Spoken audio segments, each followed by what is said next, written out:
Episode की शुरुआत में हम हमारी फीमेल लीड की मॉम को देखते हैं जो डैड से बोल रही होती है कि चैंगवन अभी तक घर क्यों नहीं आई, रात के 10 बज रहे हैं। इस पर डैड बोलता है कि उसने बताया था कि वो ओवर टाइम काम कर रही है और इसमें इतना परेशान होने की कौन सी बात है, उसका ऑफिस पास में ही तो है और वैसे भी हमारी बेटी अब बड़ी हो गई है, वो 29 साल की है, ना कि कोई छोटी बच्ची है।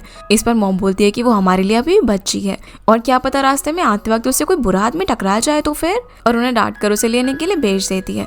दूसरी तरफ हम हमारी फीमेल लीड चैंगवान को उसके बॉयफ्रेंड जियालियांग के साथ देखते हैं जो कि उसे ऑफिस के बाद कार से उसके घर पर ड्रॉप करता है। वो तो यहाँ पर उसके साथ और ज़्यादा टाइम स्पेंड करना चाहता था, लेकिन चैंगवान जाने के लिए इंसिस्ट करती है और बोलती है कि मेरे पेरेंट्स वरिड होंगे इसलिए मैं जा रही हूँ।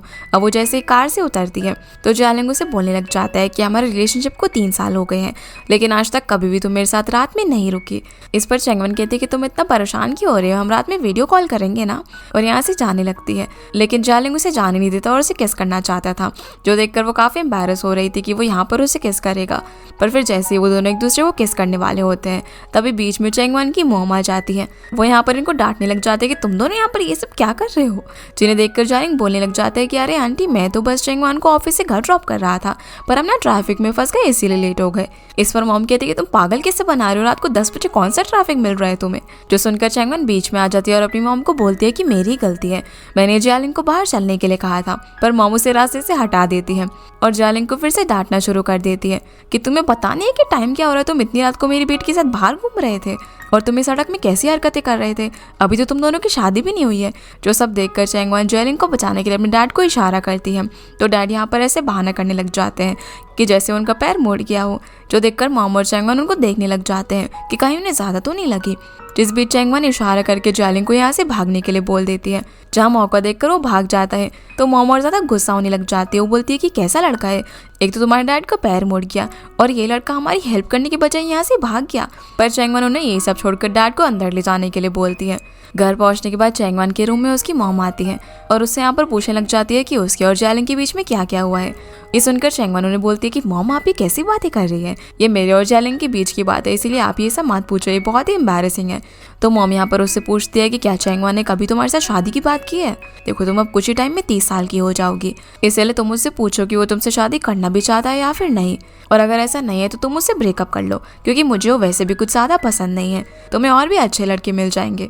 जिनकी ऐसी बातें सुनकर चैंगवान बोल देती है कि ठीक है मैं जियालियांग से बात करूंगी और उन्हें बहला फुसला कर यहाँ से भेज देती है ताकि वो उससे और ज़्यादा ऐसी बातें ना करे। जिसके बाद हम देखते हैं कि रात में वो जियालियांग के लिए केक बना रही होती है, तभी उसे उसका वीडियो कॉल आ जाता है जहाँ पर वो उससे मॉम के बारे में पूछता है कि क्या वो अभी भी उससे नाराज़ है, और उस वक्त तो मुझे ऐसा लग रहा था जैसे कि वो मुझे नोच खाएंगी। पर चैंगवान बोलती है कि मेरी मॉम कोई टाइग्रेस नहीं है जो कि तुम्हें नोच कर खा जाएंगी। साथ ही उसे समझाती है कि उसकी मॉम पर उसका इंप्रेशन बिल्कुल भी अच्छा नहीं है, इसलिए सब सही करने के लिए वो उसे अपने घर पर एक फॉर्मल मील पर आने के लिए कहती है ताकि उसके पेरेंट्स उसे जान सके और उससे बात कर सके। तो जियालियांग कहता है कि इस चीज़ के लिए तो मुझे मेंटली प्रिपेयर्ड होना पड़ेगा। जो सुनकर फिलहाल तो चैंगवान उसे सोने के लिए बोलती है क्योंकि कल उसे ऑफिस जाना था। जिसके बाद वो उसके लिए केक बनाने लगती है। अगली सुबह उठने के बाद चैंगवान उस केक को लेकर फटाफट से ऑफिस जा रही होती है, पर रास्ते में उसे उसकी कलीग का कॉल आता है जो कि उसे साथ में वाटरमेलन भी लाने के लिए कहती है क्योंकि आज कंपनी में एक नया डायरेक्टर आने वाला था। जैसे अब चैंगवान अपने होटल में पहुंचती है जहां पर वो काम करती थी, तभी लिफ्ट का दरवाज़ा बंद होने वाला था लेकिन वो आवाज़ लगाकर उसे रोकने के लिए बोलती है। जहां लिफ्ट के अंदर हम हमारे हैंडसम में लीड मिस्टर याओ को भी देखते हैं। जैसे ही चैंगवान लिफ्ट के अंदर आती है तभी उसे उसकी मॉम का कॉल आ जाता है जो उससे पूछता है कि कल रात तुमने मुझे ये बात क्लियर नहीं की कि क्या तुम और जियालियांग साथ में सोए हो। अब क्योंकि वो लिफ्ट में थी तो उसकी मॉम की आवाज़ फ़ोन से बाहर जा रही थी और सभी लोग ये बात सुन रहे थे, इसीलिए चैंगवान नेटवर्क नहीं आ रहा ये बहाना करके कॉल कट कर देती है।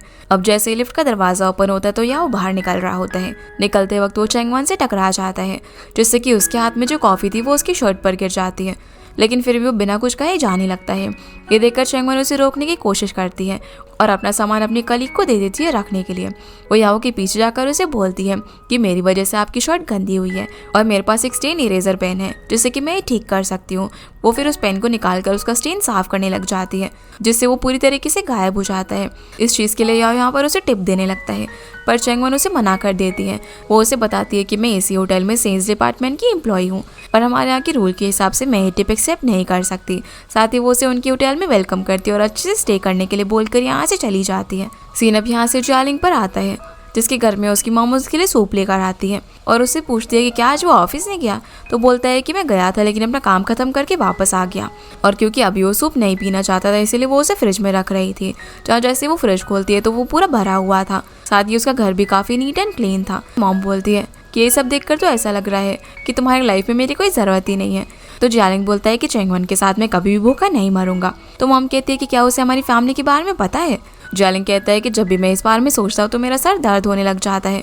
मैं उसे शुरू से ये बात बताना चाहता था लेकिन हमेशा कुछ ना कुछ चीज़ों ने मुझे रोका है और अब शायद उसे ये सब बताने के लिए काफ़ी देर हो गई है। जिस बात पर मॉम उसे सुनाने लग जाती है। वो कहती है कि चेंगवन और हमारा स्टेटस काफ़ी अलग है क्योंकि जियालिंग बहुत ही रिच फैमिली से बिलोंग करता था और उसने चेंगवन से ये बात छुपाई थी। मॉम उसे यहाँ पर समझाती है कि शादी एक बहुत ही बड़ा डिसीजन है, इसीलिए उसको उसे सारी सच्चाई पहले से ही बता देनी चाहिए। लेकिन जियालिंग उनसे इस बारे में और बात नहीं करना चाहता था और उन्हें जाने के लिए बोल देता है। सीना वापस से चेंगवन पर आता है जो कि ड्रेस चेंज करके अपने काम पर लग जाती है। सभी लोग की आज उनके नए डायरेक्टर यानी कि मिस्टर याओ के साथ मीटिंग थी और फर्स्ट इंप्रेशन अच्छा जमाने के लिए सभी लोग मीटिंग रूम को काफ़ी अच्छे से क्लीन वगैरह कर रहे थे, लेकिन फिर भी वो लोग टेबल ठीक से अरेंज नहीं कर पाए थे। और एक कलीग वूयू को याद आता है कि वो लोग केक लाना तो भूल ही गए। तभी वो वहाँ पर एक केक रखा हुआ देखती है और उसी को यूज़ करने के लिए बोलती है, पर चेंगवन कहती है कि वो लोग इस केक को यूज़ नहीं कर सकते क्योंकि मैंने अपने बॉयफ्रेंड के लिए बनाया है और इस पर एक मैसेज भी लिखा हुआ है, इसलिए वो उसे उठाकर साइड में रख देती है। पर उसी वक्त उसे उसकी मॉम का कॉल आता है, इसलिए वो यहाँ से उनसे बात करने के लिए बाहर चली जाती है, जहाँ पर मॉम उनसे पूछती है कि क्या तुमने जियालिंग से बात की ताकि वो अपने पेरेंट्स से बात करे। पर चेंगवन अभी काफ़ी बिजी थी इसलिए वो उन्हें मना करके कॉल कट कर देती है। अब जैसे वो मीटिंग रूम के अंदर वापस आती है तब वो वहाँ पर याओ को देखकर हैरान हो जाती है और उससे पूछने वाली थी कि वो यहाँ पर क्या कर रहा है, लेकिन उसकी कलीग उसे बता देती है कि यही नया डायरेक्टर है, इसलिए वो उसे ग्रीट करती है। उसे देखकर याओ उससे पूछता है कि क्या ये केक तुमने बनाया है। तो याओ बोलता है कि तुम्हें यहाँ पर काम करते हुए कितने साल हो गए। तो बताती है कि 7 साल। इस पर याओ कहता है कि 7 सालों में तुम इतना भी नहीं सीख पाए कि मीटिंग के अंदर तुमने अपने हाथों से बनाया हुआ केक रखा हुआ है, वो भी ठीक से नहीं रखा हुआ, और ये सब देखकर भला किसी गेस्ट को कैसा लगेगा। तो चेंगवन उसे बताते हैं कि नहीं आप गलत समझ रहे हो, ये केक यहाँ पर गलती से रख दिया गया है। और वो यहाँ पर उसे एक्सप्लेन करने ही वाली थी लेकिन अपने कलीग्स के डरे हुए चेहरे को देखकर वो बोल देती है कि ये सब उसी की गलती है। जो देखकर याओ कहता है कि अगर ऐसा है तो ठीक है, तुम HR डिपार्टमेंट में जाकर अपना रिजिग्नेशन दे दो, और ये कहकर यहाँ से चला जाता है। ये सुनकर लिली चेंगवन से माफ़ी मांगने लग जाती है क्योंकि वो तो एक यहाँ से हटाना चाहती थी, लेकिन जो दूसरी एम्प्लॉय थी वो उसने जानबूझकर एक वापस से टेबल पर रख दिया था। और उसी वक्त वहाँ पर याओ आ गया। जब उसने पूछा कि ये किसने किया है तो उसने सीधा उसके सामने चेंगवन का नाम लिया कि उसने किया है। ये सब करने का वूयू को बिल्कुल भी रिग्रेट नहीं था। वो चेंगवन से बोलती है कि अगर डायरेक्टर चाहता है कि वो तुम्हें फायर कर दे तो अच्छा ही है ना, क्या पता तुम्हें कोई नई अपॉर्चुनिटी मिल जाए। जो देखकर चेंगवन उसे बोलती है कि क्या वो चाहती है कि वो सारी सच्चाई जाकर याओ को बता दे। जो सुनकर वो कुछ भी नहीं बोल पाती। इसके बाद हम मीटिंग का सीन देखते हैं जहाँ पर याओ सभी बोर्ड मेंबर्स के सामने बता रहा होता है कि कैसे वो इस होटल को ज्वाइन करके इसे और अच्छा बनाने की कोशिश करेगा। जहाँ एक शेयर होल्डर मिसांग उसे बोलती है कि सबसे पहले हमें हमारी जो फर्निशिंग वगैरह है वो सब कुछ चेंज करना चाहिए क्योंकि वो सभी डिक्लाइन होता जा रहा है। इस पर जो वहाँ का एक बड़ा शेयर होल्डर होता है जिसका नाम डेनिस था, वो कहता है कि याओ अभी यंग है और उसे मैनेजमेंट का अच्छा एक्सपीरियंस है तो उसे ये सब कुछ डिसाइड करना चाहिए। जहाँ पर याओ सारी चीज़ों को काफ़ी ध्यान से देख रहा था। वो मिस सांग को बोलता है कि मैं डेनिस की बात से एग्री करता हूँ कि हमें अचानक से किसी भी ब्रांड को इस तरीके से चेंज नहीं करना चाहिए। अभी जैसा चल रहा है वैसे ही चलने देना चाहिए ताकि हमें और ज़्यादा प्रॉब्लम ना हो। जिसकी ये बात सुनकर मिस सांग गुस्से में मीटिंग के बाद यहाँ से चली जाती है। अब जैसे याओ भी मीटिंग रूम से बाहर आता है तो चेंगवन यहाँ उसका वेट कर रही थी। याओ उससे पूछता है कि क्या तुमने अपना रिजाइन दे दिया, पर वो उसे माफ़ी मांगते मीटिंग रूम में उस वक्त जो कुछ भी हुआ था इसके लिए। लेकिन याओ कहता है कि मैं किसी को भी दूसरा चांस नहीं देता, तुम्हें उसी वक्त एक्सप्लेन करना चाहिए था कि वो सारी गलती तुम्हारी नहीं है बल्कि किसी और की है, लेकिन तुमने ऐसा नहीं किया इसीलिए अब मैं कुछ नहीं कर सकता। तभी वहाँ पर भागते हुए सेल्स डिपार्टमेंट का मैनेजर आता है जो याओ को बताने लग जाता है कि चेंगवन हमारे डिपार्टमेंट की सबसे अच्छी एम्प्लॉय है, इसलिए आप प्लीज उसे मत निकालिए और इसकी रिस्पॉन्सिबिलिटी मैं लूंगा। लेकिन याओ बोलता है कि भला उसकी रिस्पॉन्सिबिलिटी तुम कैसे ले सकते हो, और मैं किसी को भी दूसरा चांस नहीं देता। बिजनेस के अंदर कोई किसी को भी प्रोटेक्ट नहीं करता, हमें खुद को ही प्रोटेक्ट करना पड़ता है। लेकिन अगर तुम्हें दूसरों की गलतियों का बोझ अपने सर पर लेना है तो बनती रहो तुम मिस नाइस, और तुम्हें दूसरा चांस नहीं मिलेगा। ये बोलकर यहाँ से चला जाता है। इसके बाद हम चेंगवन को जियालिंग के साथ देखते हैं जहाँ सारी बातें सुनने के बाद जालिंग चेंगवान को जॉब छोड़ने के लिए कहता है और बोलता है कि मैं तुम्हें सपोर्ट करूंगा। इस पर चेंगवान कहती है कि मैं तुम्हें सपोर्ट करूंगा, ये सुनने में तो बहुत ही ज़्यादा अच्छा लगता है, लेकिन जब मैं ऐसे 10 सालों तक तुम्हारे आगे हाथ फैलाती रहूंगी ना, तभी एकदम हॉरर स्टोरी बन जाएगा। पर जालिंग बोलता है कि चाहे 10 साल हो या फिर 50, मैं तुम्हें हमेशा सपोर्ट करूंगा। इस पर चेंगवान बोलती है कि फिलहाल तुम्हारी जितनी सी सैलरी है ना, उसमें तुम खुद ही को सपोर्ट कर लो, उतना ही काफ़ी है, और मैं कल फिर से मिस्टर याओ से एक बार बात करूंगी। मैं अपने इतने सालों की मेहनत को इस तरीके से वेस्ट नहीं जाने दूंगी। हालांकि मेरा प्राइड बहुत ही कम है, लेकिन फिर मैं पूरी कोशिश करूंगी उन्हें मनाने की। इस पर जालिंग कहता है कि हाँ बिल्कुल, अगर तुम्हारा बॉस इंटेलिजेंट हुआ ना, तो इतनी क्यूट बनी जैसी लड़की को कभी भी नहीं निकालेगा। जो सुनकर वो स्माइल करने लग जाती है और कहते हैं कि जो केक मैंने तुम्हारे लिए बनाया था, कितनी सैड बात है कि तुम उसे देख भी नहीं पाए। पर वो कहता है कि कोई बात नहीं, मैं उसकी स्वीटनेस फील कर पा रहा हूँ। ये बोलकर उसे हक कर लेता है। चेंगवान अब यहाँ पर उससे अपना गिफ्ट मांगती है, क्योंकि आज उनकी रिलेशनशिप की एनिवर्सरी थी। अब पहले तो जालिंग यहाँ पर ऐसे नाटक करने लग जाता है कि वो गिफ्ट भूल गया हो, लेकिन फिर अपने बैग से उसे एक क्यूट सा डांसिंग प्लान निकाल के देता है, जिसके अंदर उसने मैसेज भी रिकॉर्ड किया हुआ था, चेंगवान आई लव यू और मैं हमेशा तुम्हारे साथ रहूंगा। जो देखकर वो काफ़ी ज़्यादा खुश हो जाती है और उसे थैंक्स बोलती है उसके साथ रहने के लिए। पर जालिंग कहता है कि सर थैंक यू से काम नहीं चलेगा, और आंखें बंद करके उसे किस करने का इशारा करता है। अब जैसे वो उसे किस करने ही वाली थी, उसी वक्त उसका फ़ोन बज जाता है। जब वो चेक करती है तो उसकी मॉम का फ़ोन था। जो देखकर जालिंग कहता है कि तुम्हारी मॉम हमेशा इतने क्रिटिकल मोमेंट पर कैसे कॉल कर देती है। पर चेंगवान यहाँ पर इनका कॉल कट कर देती है। इसके बाद जालिंग उसे एक रेस्टोरेंट में लेकर जाता है उनके 3 साल की रिलेशनशिप की एनिवर्सरी सेलिब्रेट करने के लिए। सीन अब यहाँ से याओ पर आता है, जो कि मिस ज़ांग से एक जगह पर मिलने के लिए जाता है, जहाँ में पता चलता है कि ये दोनों पहले से एक दूसरे को जानते थे, पर कंपनी में ऐसे नाटक कर रहे थे जैसे कि ये दोनों एक दूसरे को नहीं जानते। असल में मिस ज़ांग डेनिस को कंपनी से बाहर निकालना चाहती थी, क्योंकि वो शायद कंपनी में करप्शन कर रहा था और चीप मटेरियल यूज़ कर रहा था। जो सारी चीज़ें याओ ने भी कंपनी के अंदर नोटिस की थी, और ये सब कुछ ठीक करने के लिए मिस ज़ांग को बताता है कि उसे 1 साल का टाइम लगेगा, इसके बाद वो हेडक्वार्टर्स चला जाएगा। तो मिस ज़ांग बोलती है कि अगर तुम ये सब कर दोगे तो मैं तुम्हारे हेडक्वार्टर्स में प्रमोशन दिलवा दूंगी, और इन दोनों की यहाँ पर डील हो जाती है, जहाँ वो सबसे पहली शुरुआत देशन फर्निशिंग कंपनी से करने वाला था, जो कि जालिंग के डैड की कंपनी है। अब जब ये लोग यहाँ से जा रहे थे, तब मिस ज़ांग उसे बोलती है कि तुम यहाँ पर नए हो, इसीलिए तुम्हें यहाँ के बारे में ज़्यादा पता नहीं है। तो वो उसे यहाँ पर मिस्टर माई से मिलवाती है, जो कि उनके ड्राइवर थे, पर अब वो उन्हें याओ को दे देती है ताकि वो कहीं भी आसानी से आ जा सके। और ये मिस्टर माई और कोई नहीं बल्कि चेंगवान के डैड है, जो कि अब याओ के ड्राइवर बने हैं। अगले दिन हम याओ को एक शॉप पर देखते हैं। वो फिशिंग करने के लिए आया था और उसे अपनी फिशिंग रॉड के लिए वायर चाहिए थी, लेकिन वो उसे नहीं मिल रही थी। तभी वहाँ पर चेंगवान आती है, जिसने कि पहले ही उसके लिए वो वायर खरीद ली थी, और बोलती है कि क्या आप ये ढूंढ रहे हो। वो बोलती है कि मैंने सुना कि आपको फिशिंग का शौक है, इसीलिए मैंने आपके लिए खरीद लिया। ये बोलकर वो उसे देने लगती है। तो याओ से बोलता है कि क्या तुम मुझे ब्राइब दे रहे हो। पर चेंगवान कहते हैं कि नहीं ऐसा नहीं है, मैं तो सिर्फ एक चांस चाहती हूँ ताकि मैं आपको एक बार फिर से एक्सप्लेन कर सकूँ। लेकिन वो उसे मना कर देता है और उसने जो भी सामान खरीदा उसका बिल पे करने के लिए जाने लगता है। पर तभी उसे किसी का कॉल आ जाता है, इसलिए उसकी जगह पर चेंगवान बिल पे कर देती है, जो सब कुछ वो देख रहा था। कॉल पर उसे कोई बताता है कि इस बार बिडिंग की प्राइस ओपन है और उसे एक जगह पर किसी से 1 घंटे में मिलने के लिए पहुंचना होगा। साथ ही वो पर्सन उसे ये भी बताता है कि जालिंग, जो कि डाइशिंग फर्निशिंग कंपनी का हेयर है, उसकी जो गर्लफ्रेंड है वो हमारी होटल के अंदर काम करती है और उसका नाम चेंगवान है। ये सुनकर याओ यहाँ पर चेंगवान को देखने लग जाता है। अब जैसे वो कॉल रखकर गाड़ी में बैठने के लिए जा रहा होता है, तभी चेंगवान यहाँ पर अपने डैड को देखती है। डैड उसे बताते हैं कि वो याओ के ड्राइवर है, और चेंगवान बताती है कि याओ उसका बॉस है। तब याओ डैड से पूछता है कि क्या वो 1 घंटे में उस लोकेशन पर पहुंच सकते हैं, लेकिन वो मना कर देते, बोलते हैं कि अभी तो बहुत ज़्यादा रश होगा और वहाँ पर इतनी जल्दी पहुँचना पॉसिबल नहीं है। इसीलिए वो सोचने लग जाता है कि अब वो क्या करेगा, क्योंकि अगर वो उस पर्सन से नहीं मिला तो ये अपॉर्चुनिटी वो मिस कर देगा। तो चेंगवान बोलती है कि वो उसे वहाँ पर टाइम से पहुँच जा सकती है। इसके बाद वो उसे मेट्रो से वहाँ पर ले जाने लगती है, जहाँ याओ को देखकर लग रहा था कि वो पहली बार मेट्रो में ट्रैवल कर रहा हो, और वहाँ पर काफ़ी ज़्यादा भीड़ भी होती है। जहाँ चेंगवान उसे बताने लग जाती है कि वो कंपनी की कितनी ज़्यादा अच्छी एम्प्लॉय है और 3 साल से वो बेस्ट एम्प्लॉय है कंपनी की। वो उसके रिकॉर्ड्स वगैरह भी चेक कर सकता है और उसे इस तरीके से ना निकाले। पर वो उसे कहता है कि अगर वो आज टाइम से नहीं पहुंचा तो उसे अपना सामान पैक करके कंपनी से जाना होगा। मेट्रो से निकलने के बाद चेंगवान याओ को साइकिल से उसकी लोकेशन पर लेकर जाती है, जो कि उसको काफ़ी एम्बैरेसिंग लगता है, लेकिन वो उसे 15 मिनट पहले ही वहाँ पर पहुँचा देती है और उससे पूछती है कि अब तो अपनी जॉब पर वापस आ सकती है ना। तो वो उसे बताता है कि कल एक पर्सन मुझसे मिलने के लिए आएगा, लेकिन मैं उससे नहीं मिल पाऊँगा जाऊंगा तो तुम्हें उस पर्सन से मेरे बिहाफ पर मिलना है, मेरी सेक्रेटरी बनकर। उस पर्सन को तुम्हें बिल्कुल भी ऑफेंड नहीं करना है, और अगर तुम ये काम ठीक से कर पाई उसके बाद ही मैं तुम्हारे जॉब पर वापस आने के बारे में सोचूंगा। जो सुनकर वो मान जाती है। वो यहाँ पर उसके सामान के साथ उसे एक फिशिंग मैनुअल देती है एज अ गिफ्ट, क्योंकि उसे फिशिंग करना काफ़ी पसंद था, और फिर यहाँ से चली जाती है। रात में अब चैंगवन दाइशिन फर्निशिंग कंपनी के बारे में रिसर्च कर रही थी। तभी उसे याद आता है कि जालिंग भी तो इसी कंपनी में काम करता है। वो उसे कॉल करके पहले तो हेल्प मांगना चाहती थी, लेकिन फिर वो सोचती है कि नहीं नहीं गलत होगा। उसी वक्त उसकी मॉम उसके रूम में आ जाती है, जहाँ पर वो उससे पूछती है कि क्या तुमने जालिंग से बात किया, पर वो कहती है कि वो दोनों अभी काफ़ी बिजी और वो इसीलिए उससे इस बार में बात नहीं कर पाई। पर उसकी मॉम उसके पीछे ही पड़ जाती है। वो कहती है कि तुम बिजी हो तो तुम कॉल पे भी तो बात कर सकती हो ना। पर चैंगवन कहती है कि इस सब के बारे में फेस टू फेस बात करना ही ठीक रहेगा। मॉम उसे अब यहाँ पर कल तक की डेडलाइन देती है उससे बात करने के लिए, जो सुनकर चैंगवन कहती है कि कल तो बहुत ही जल्दी हो जाएगा। तो मॉम कहती है कि ठीक है फिर अभी बात करो फ़ोन पर। ये सुनकर वो कल बात करने के लिए मान जाती है।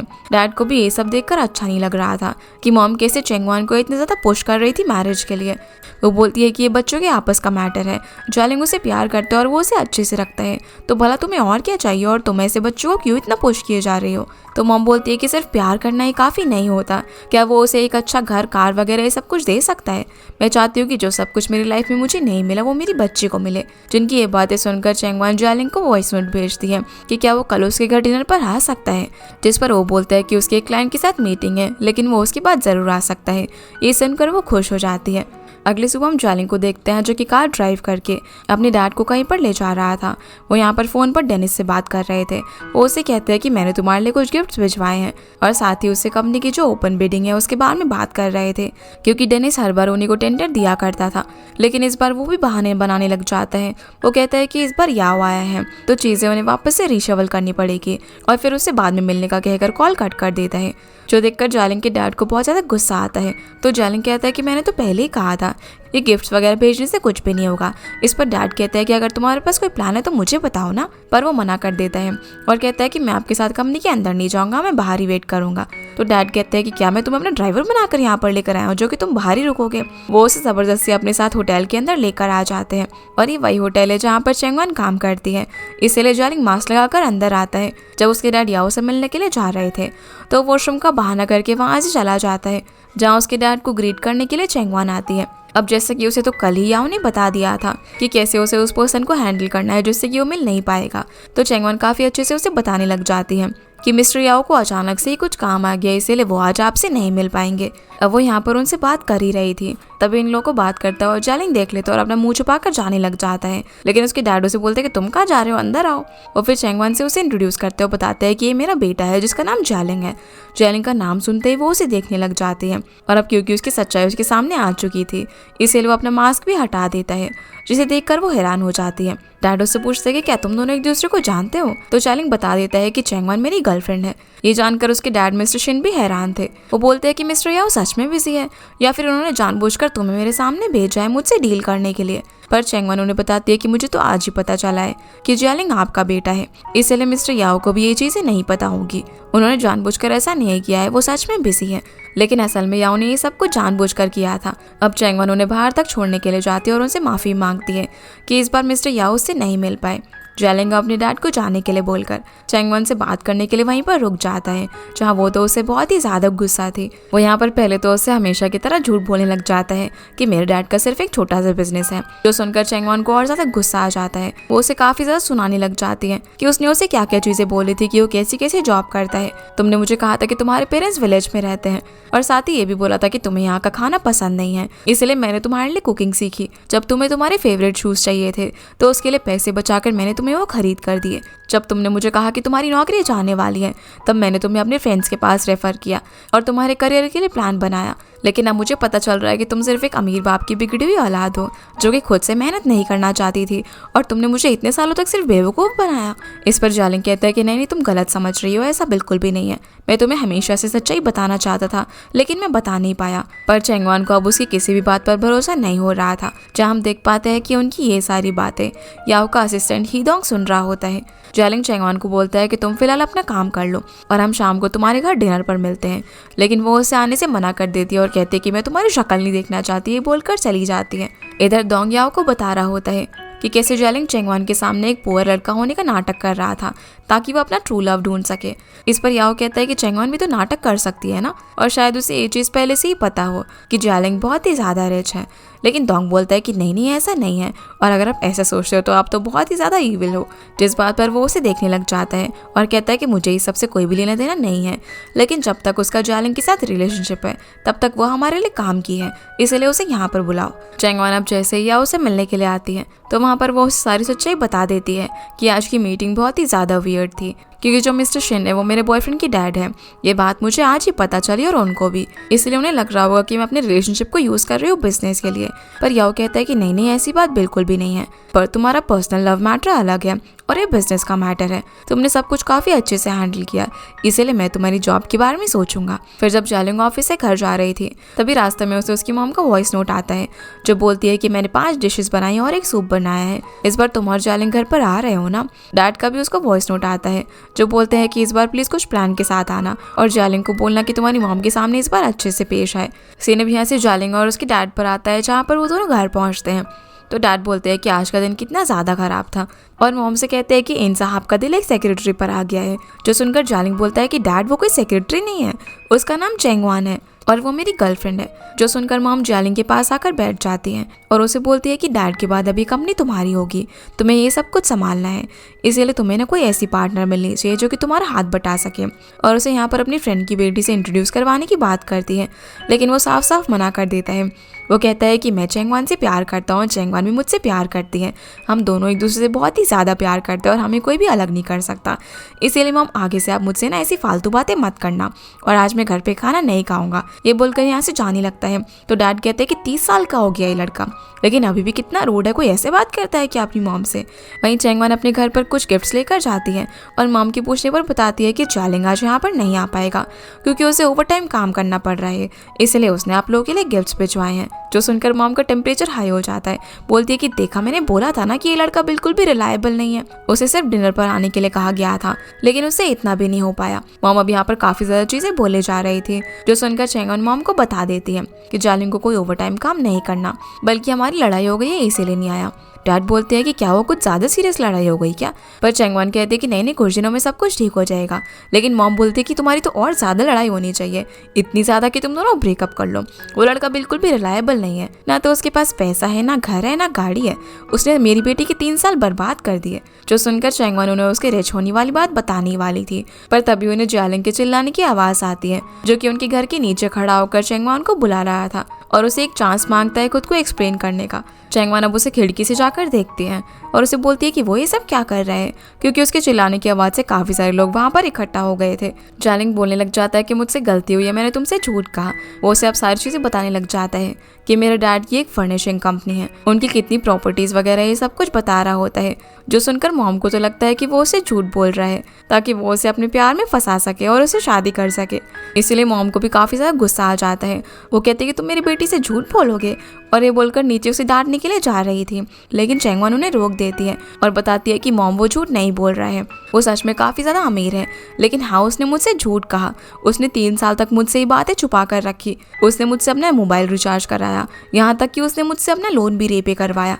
तो डैड पूछते हैं कि क्या उसने तुम्हें पैसे वापस करे, जिस पर वो कहती है कि हाँ उसने कर दिए, लेकिन उसने मुझसे 3 साल तक ये सारी चीज़ें छुपा कर रखी क्योंकि उसे डर था कि कहीं मैं उसका पैसा ना ले लूँ। लेकिन अब जैसे यहाँ पर मॉम को पता चलता है कि वो बहुत ही ज़्यादा रिच है तो वो चेंगवान को शांत करने में लग जाती है। वो कहती है कि शादी ना लाइफ का बहुत ही बड़ा इवेंट होता है, इसलिए तुम्हें ऐसी बातों पर गुस्सा नहीं होना चाहिए, उसकी सारी बातें छुपाने का ज़रूर कोई ना कोई रीज़न रहा होगा, इसलिए तुम इतना गुस्सा मत करो। वो फिर खिड़की से जाकर जालिंग को ऊपर आने के लिए बोलने लग जाती है, लेकिन चेंगवान बोलती है कि उसे कोई भी ऊपर नहीं लेकर आएगा, अगर किसी ने ऐसा किया तो मैं बहुत ही ज़्यादा गुस्सा हो जाऊंगी। ये बोलकर वो अपने कमरे में चली जाती है। तो मॉम यहाँ पर जालिंग को इशारों में बोलती है कि मैं उसे कन्विंस करूंगी, पर डैड खिड़की बंद कर देते हैं क्योंकि वो भी फिलहाल जालिंग से नाराज थे। इतने ज़्यादा चिल्लाने की वजह से जालिंग का गला सूख गया था, इसलिए वो बेचारा रुक जाता है। तभी वहाँ पर जाओ आता है जो कि चेंगवान का छोटा भाई है।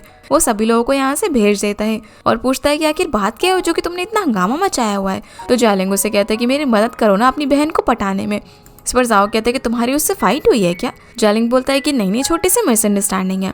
इस पर जाओ कहता है कि अगर मेरी बहन तुम्हें इग्नोर कर रही है तो इसका मतलब तुमने कुछ बहुत ही बड़ा किया है, क्योंकि उसका टेम्पर तो बहुत ही ज्यादा अच्छा है। तभी चैंगवन जाओ को कॉल करके ऊपर आकर डिनर करने के लिए बोलती है, इसलिए वो उसे वहीं पर छोड़कर ऊपर आ जाता है। जो देखकर जालिंग फिर से चैंगवन को बुलाने लग जाता है, जिसकी आवाज से परेशान होकर एक पड़ोसी उसके सर पे डंडा मारती है और कहती है कि इतनी देर से चिल्लाए जा रहे हो कि तुम पागल हो गए हो। जो सुनकर वो उन आंटी से माफी मांगता है और अब वो और कुछ ना कर दे, इसीलिए चैंगवन उसे बात करने के लिए वहां से लेकर चली जाती है, जहाँ जालिंग उसे मनाने के लिए फ्रॉक जंप कर रहा होता है और उसे बताता है कि कैसे मैं तो ये सब नहीं करना चाहता था, लेकिन मेरे पेरेंट्स काफी ज्यादा डरते थे कि कोई लड़की मुझे बेवकूफ बना देगी, इसीलिए उन्होंने मुझसे ये सब करने के लिए कहा कि मैं लड़की के सामने ऐसा पुगर बन के रहूं। मेरा यकीन करो, मैं तुम्हें हमेशा से सच्चाई बताना चाहता था। जो सुनकर चैंगवन उसे बोलती है कि तुम्हें क्या लगता है कि मैं तुम्हें बेवकूफ बनाऊंगी? पर वो कहता है कि नहीं, मैंने ऐसा कभी भी नहीं सोचा था। चैंगवन अब यहाँ पर उसे 3 चीजें करने के लिए कहती है। पहले तो वो उसके पेरेंट्स के बारे में उसे सारी चीजें बताए, ताकि उन्हें उसकी सिंसियरिटी के बारे में पता चल जाए कि वो ऐसी लड़की नहीं है जो कि उसके पैसों पर डिपेंडेंट रहेगी। और दूसरा कि चाहे वो कितनी भी वेल्थी फैमिली से बिलोंग करता हो, लेकिन वो हमेशा लाइफ में आगे बढ़ने के लिए साथ में मेहनत करेंगे। और तीसरा, वो आगे उससे कोई भी झूठ कहने से मना करता है, जिस सब के लिए वो मान जाता है। ये बोलकर उसके पास बैठ जाता है। उसी वक्त चैंगवन को याव का कॉल आ जाता है, जो उसे बोलता है कि तुम्हारी सिंसियरिटी देखकर मैंने डिसाइड किया है कि तुम काम पर वापस से आ सकती हो, पर क्योंकि तुमने गलती की थी इसीलिए तुम्हारा बोनस डिडक्ट हो जाएगा। जिस चीज़ का उसको कोई भी अफसोस नहीं था और वो बहुत ही ज़्यादा खुश हो जाती है। जब वो ये चीज़ जियालिंग को बताती है तो वो भी बहुत ज़्यादा खुश था। अब जब उससे मिलने के बाद वापस आती है, तब डैड और याओ से बाहर ही मिल जाते हैं, जहाँ डैड उन्हें साथ में आइसक्रीम खाने के लिए लेकर जाते हैं। जिस बीच चैंगवन उन्हें बताती है कि जियालिंग से बात करके अब उनके बीच की सारी मिसअंडरस्टैंडिंग क्लियर हो गई है और उसने कहा है कि वो उससे कभी भी झूठ नहीं बोलेगा। उन दोनों के बीच में अब सब कुछ सॉल्व हो चुका है। इस पर डैड कहते हैं कि तुम दोनों 3 साल से एक दूसरे को डेट कर रहे हो और वो एक बार भी हमारे घर पर विजिट करने नहीं आया है, तो मैं उसे बिल्कुल नहीं जानता, इसीलिए तुम मुझे उसके बारे में थोड़ा सा बताओ। तो वो उन्हें बताने लग जाती है कि कैसे उसकी काफ़ी सारी हॉबीज़ है। वो बहुत ही अच्छा डिज़ाइनर और फोटोग्राफर भी, उसे गेम्स खेलना भी पसंद है और यहाँ तक कि एक्साइटिंग चीज़ें करना भी। वो काफ़ी ज़्यादा लवली पर्सन है और हम दोनों सिर्फ साथ में खुश रहना चाहते हैं।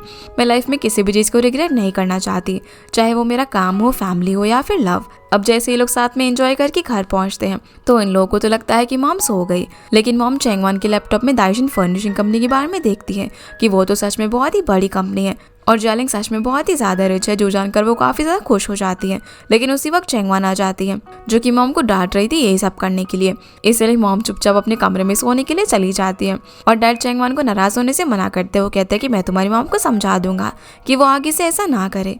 अगले दिन से चैंगवन ऑफिस में काम करना शुरू कर देती है, जहाँ पर लिली तो उसे देखकर काफ़ी खुश होती है, लेकिन वो उसे देखकर बिल्कुल भी खुश नहीं थी। इसके बाद mister Yao marketing and sales department को मीटिंग के लिए बुलाता है, जहाँ पर वो उन सभी को बताता है कि अप्रैल आने वाला है। उस वक्त बहुत ही ज़्यादा शादियाँ होती है, इसलिए वो टीम में सभी लोगों को कोई प्रपोजल लाने के लिए बोलता है, जिससे कि वो और ज़्यादा लोगों को अपने होटल में अट्रैक्ट कर सके और जिसका भी प्रपोजल सिलेक्ट किया जाएगा उसको एक बोनस भी मिलेगा। इसलिए अब चैंगवन तो अपने काम में लग जाती है। वो ऑफिस के अंदर ओवर टाइम काम कर रही थी, तभी उसे उसकी मॉम का कॉल आता है, तो चैंगवन उन्हें बता देती है कि वो ओवर टाइम काम कर रही है और वो देर से आएगी। तो मॉम उससे यहाँ पर जियालिंग के बारे में पूछने लग जाती है कि वो कब उससे बात करने वाली है और वो लोग कब उसकी फैमिली से मिलेंगे। पर चैंगवन यहाँ पर फिर से बहाना करके कॉल रख देती है। अब जब उसे काम करते करते काफ़ी देर हो जाती है, तब उसे जियालिंग का मैसेज आता है, जो उससे बोलता है कि तुम्हें और कितना टाइम लगेगा, मैं 2.5 घंटे से ऑफिस के नीचे तुम्हारा वेट कर रहा हूँ। जो सुनकर अब वो ऑफिस से निकल जाती है और जियालिंग से मिलती है, जो कि उसके लिए डिनर लेकर आया हुआ था। जियालिंग यहाँ पर उससे पूछता है कि अब तो उसकी मॉम उससे नाराज़ नहीं है ना, और उसे उनको मनाने के लिए क्या करना होगा। वो दोनों ये सब बातें कर ही रहे थे, तभी चैंगवन को फिर से उसकी मॉम का कॉल आ जाता है, जो उससे पूछते है कि तुम कब आओगी, अब तो बहुत ज़्यादा देर हो गई है। पर तभी पीछे से जियालिंग उसकी मॉम को हेलो बोलता है, जो सुनकर वो खुश हो जाती है और बोलती है कि अरे तुम दोनों एक साथ हो, चैंगवन ने तो मुझे बताया ही नहीं। जियालिंग अब यहाँ पर उनसे डायरेक्टली पूछ लेते हैं कि क्या इस वीकेंड में आपके घर डिनर पर आ सकता हूँ, जो सुनकर वो काफ़ी ज़्यादा खुश हो जाती है।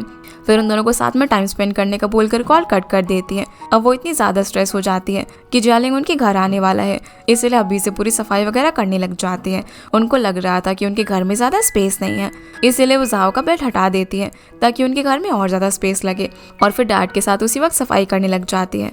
एपिसोड की शुरुआत में हम देखते हैं कि चैंगवन के घर में जियालिंग के वेलकम के लिए काफ़ी सारी तैयारियां चल रही होती है। मॉम बहुत ही अच्छा खाना बना रही थी। वो चैंगवान को खुद की हेल्प भी नहीं करने देती और उसे जाकर बस तैयार होने के लिए बोलती हैं। दूसरी तरफ हम जियालिंग को देखते हैं। वो जैसे अपने घर से चैंगवान के घर पर जाने के लिए निकल रहा था, तभी उसकी मॉम उसके घर पर पहुंच जाती है और उसे बोलती है कि तुम भूल गए, हमने कहा था ना कि तुम मिस ज़ांग की डॉटर से मिलने के लिए चलोगे। पर वो साफ साफ मना कर देता है कि मैं कहीं नहीं जाने वाला। लेकिन उसकी मॉम बोलती है कि तुम्हारे डैड ने मीटिंग अरेंज की है, इसलिए तुम्हें जाना ही होगा। अब अपने डैड का नाम सुनकर वो बोल देता है कि मैं वहाँ पर सिर्फ जाकर थोड़ी सी बातें करूंगा और फिर वापस आ जाऊंगा और ये सिर्फ आखिरी बार हो रहा है। वो वहाँ पर मिस ज़ांग की डॉटर से मिलने के लिए चला जाता है, जहाँ पर वो अपनी मामू और आंटी को दिखाने के लिए उस लड़की से बात करने लग जाता है और फिर उसे सच बता देता है कि मेरी एक गर्लफ्रेंड है जिससे कि मैं बहुत ज़्यादा प्यार करता हूँ, जिससे वो समझ जाती है कि यहाँ पर वो सिर्फ दिखावा करने के लिए आए हैं। जो चीज़ उस लड़की को पसंद तो नहीं आती, पर वो भी फिर उसके साथ नाटक करने लग जाती है।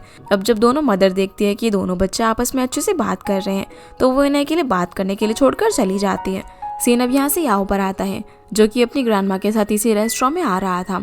बाहर खड़े होकर यहाँ ग्रैंडमा उसे बताती है कि ये जो पेड़ देख रहे हो ना, ये बचपन में तुम ही ने लगाया था, पर क्योंकि वो काफ़ी छोटी एज में अपने पेरेंट्स के साथ अब्रॉड चला गया था रहने के लिए, इसलिए उसे ये सब याद ही नहीं होता। ग्रैंडमा उसे बताती है कि मैं तुम्हें बहुत ज़्यादा मिस करती थी और पूछती है कि इस बार तुम कितने टाइम के लिए रहने आए हो, तो बताता है कि 1 साल। ग्रैंडमा फिर यहाँ पर उसके डैड के बारे में पूछती है कि क्या वो जेल से रिलीज हो गए, जिस पर वो बोलता है कि हाँ शायद हो गए होंगे। या वो ग्रैंडमा से पूछता है कि वो नर्सिंग होम में क्यों रहती है, तो ग्रैंडमा बताती है कि तुम लोगों के जाने के बाद मैंने मिस्टर माई से शादी कर ली, पर उनके बेटे ने मुझे कभी एक्सेप्ट ही नहीं किया, इसलिए मिस्टर माई के जाने के बाद मैं नर्सिंग होम में रहने के लिए आ गई। क्योंकि हम लोग हमेशा से अपनी सेपरेट लाइफ जीते थे, इसलिए मैं नहीं चाहती कि उनका बेटा ऐसी ओल्ड एज में मेरी केयर करे। वैसे वो सभी बहुत ही अच्छे इंसान है, खास तौर पर मेरी ग्रैंड डॉटर जिसका नाम चैंगवान है और वो तुम्हारी होटल में काम करती है, वो बहुत ही ज़्यादा स्वीट है। किसी दिन मैं तुमसे उसे मिलवाऊंगी। जहाँ पर चैंगवान का नाम सुनकर वो हैरान हो जाता है कि वो मेरी ग्रैंड मदर की स्टेप ग्रैंड डॉटर है। अब ग्रैंडमा उसे रेस्टोरेंट के अंदर लेकर जाती है, जहाँ पर जब वो अपना खाना ऑर्डर करती है, तभी वो वहाँ शालिंग को किसी लड़की के साथ देखती है, इसलिए वो उसके पास जाकर पूछते हैं कि तुम यहाँ पर क्या कर रहे हो। साथ ही यहाँ पर वो उसे उस लड़की के बारे में पूछती है कि ये कौन है, तो बताती है कि मैं इसकी ब्लाइंड डेट हूँ। पर शालिंग यहाँ पर बात को काफ़ी अच्छे से संभालता है और कहता है कि नहीं ग्रैंडमा, ऐसा कुछ नहीं है, ये सब फेक है, ये सब कुछ मेरे डैड ने अरेंज किया था। जो सुनकर ग्रैंडमा कुछ भी नहीं बोलती और कहती है कि तुम ये सब अपने आप ही सॉल्व करो, और फिर उसे बाय बोलकर चली जाती है। सीन अब यहाँ से चैंगवान के घर का आता है, जहाँ पर सभी लोग जियालिंग के आने का वेट कर रहे थे। साओ को काफ़ी भूख लग रही थी, लेकिन मॉम उसे खाने नहीं देती। वो बोलती है कि हमें जियालिंग का वेट करना चाहिए, पर उसे काफ़ी भूख लगी थी, इसलिए वो किचन में राइस खाने के लिए चला जाता है। इससे भी चैंगवान को ग्रैंडमा का मैसेज आता है, जो उसे बताती है कि जियालिंग किसी लड़की के साथ एक ब्लाइंड डेट पर आया हुआ है, जो कि उसके डैड ने अरेंज किया है। क्या तुम्हें इस बारे में पता है? ये देखकर चैंगवान काफी ज्यादा गुस्से में आ जाती है। वो सभी लोगों को बोलती है कि जियालिंग आज नहीं आने वाला, क्योंकि वो किसी क्लाइंट के साथ एक मीटिंग में है। जो सुनकर डैड कहते हैं कि पर उसने तो पहले ही बताया था ना कि वो हमारे घर डिनर पर आएगा, तो फिर वो आज के दिन क्यों मीटिंग कर रहा है। जाओ भी बोलता है कि उसे थोड़ी तो सिंसियरिटी दिखानी चाहिए थी ना, जब उसने कहा था तो उसे आज के दिन डिनर पर आना चाहिए। पर चैंगवान मना कर देती है कि वो नहीं आएगा और पार्सल लेने के बहाने बाहर जाकर चैंगवान को कॉल करती है। वो उसे काफ़ी ज़्यादा सुनाने लग जाती है, पर वो फ़ोन पे यहाँ पर उसे बोलने लग जाता है कि वो कोई ब्लाइंड डेट नहीं थी, वो सब कुछ मेरे डैड ने अरेंज किया था। और उससे बात करते करते वो उसे रास्ते में ही मिल जाता है।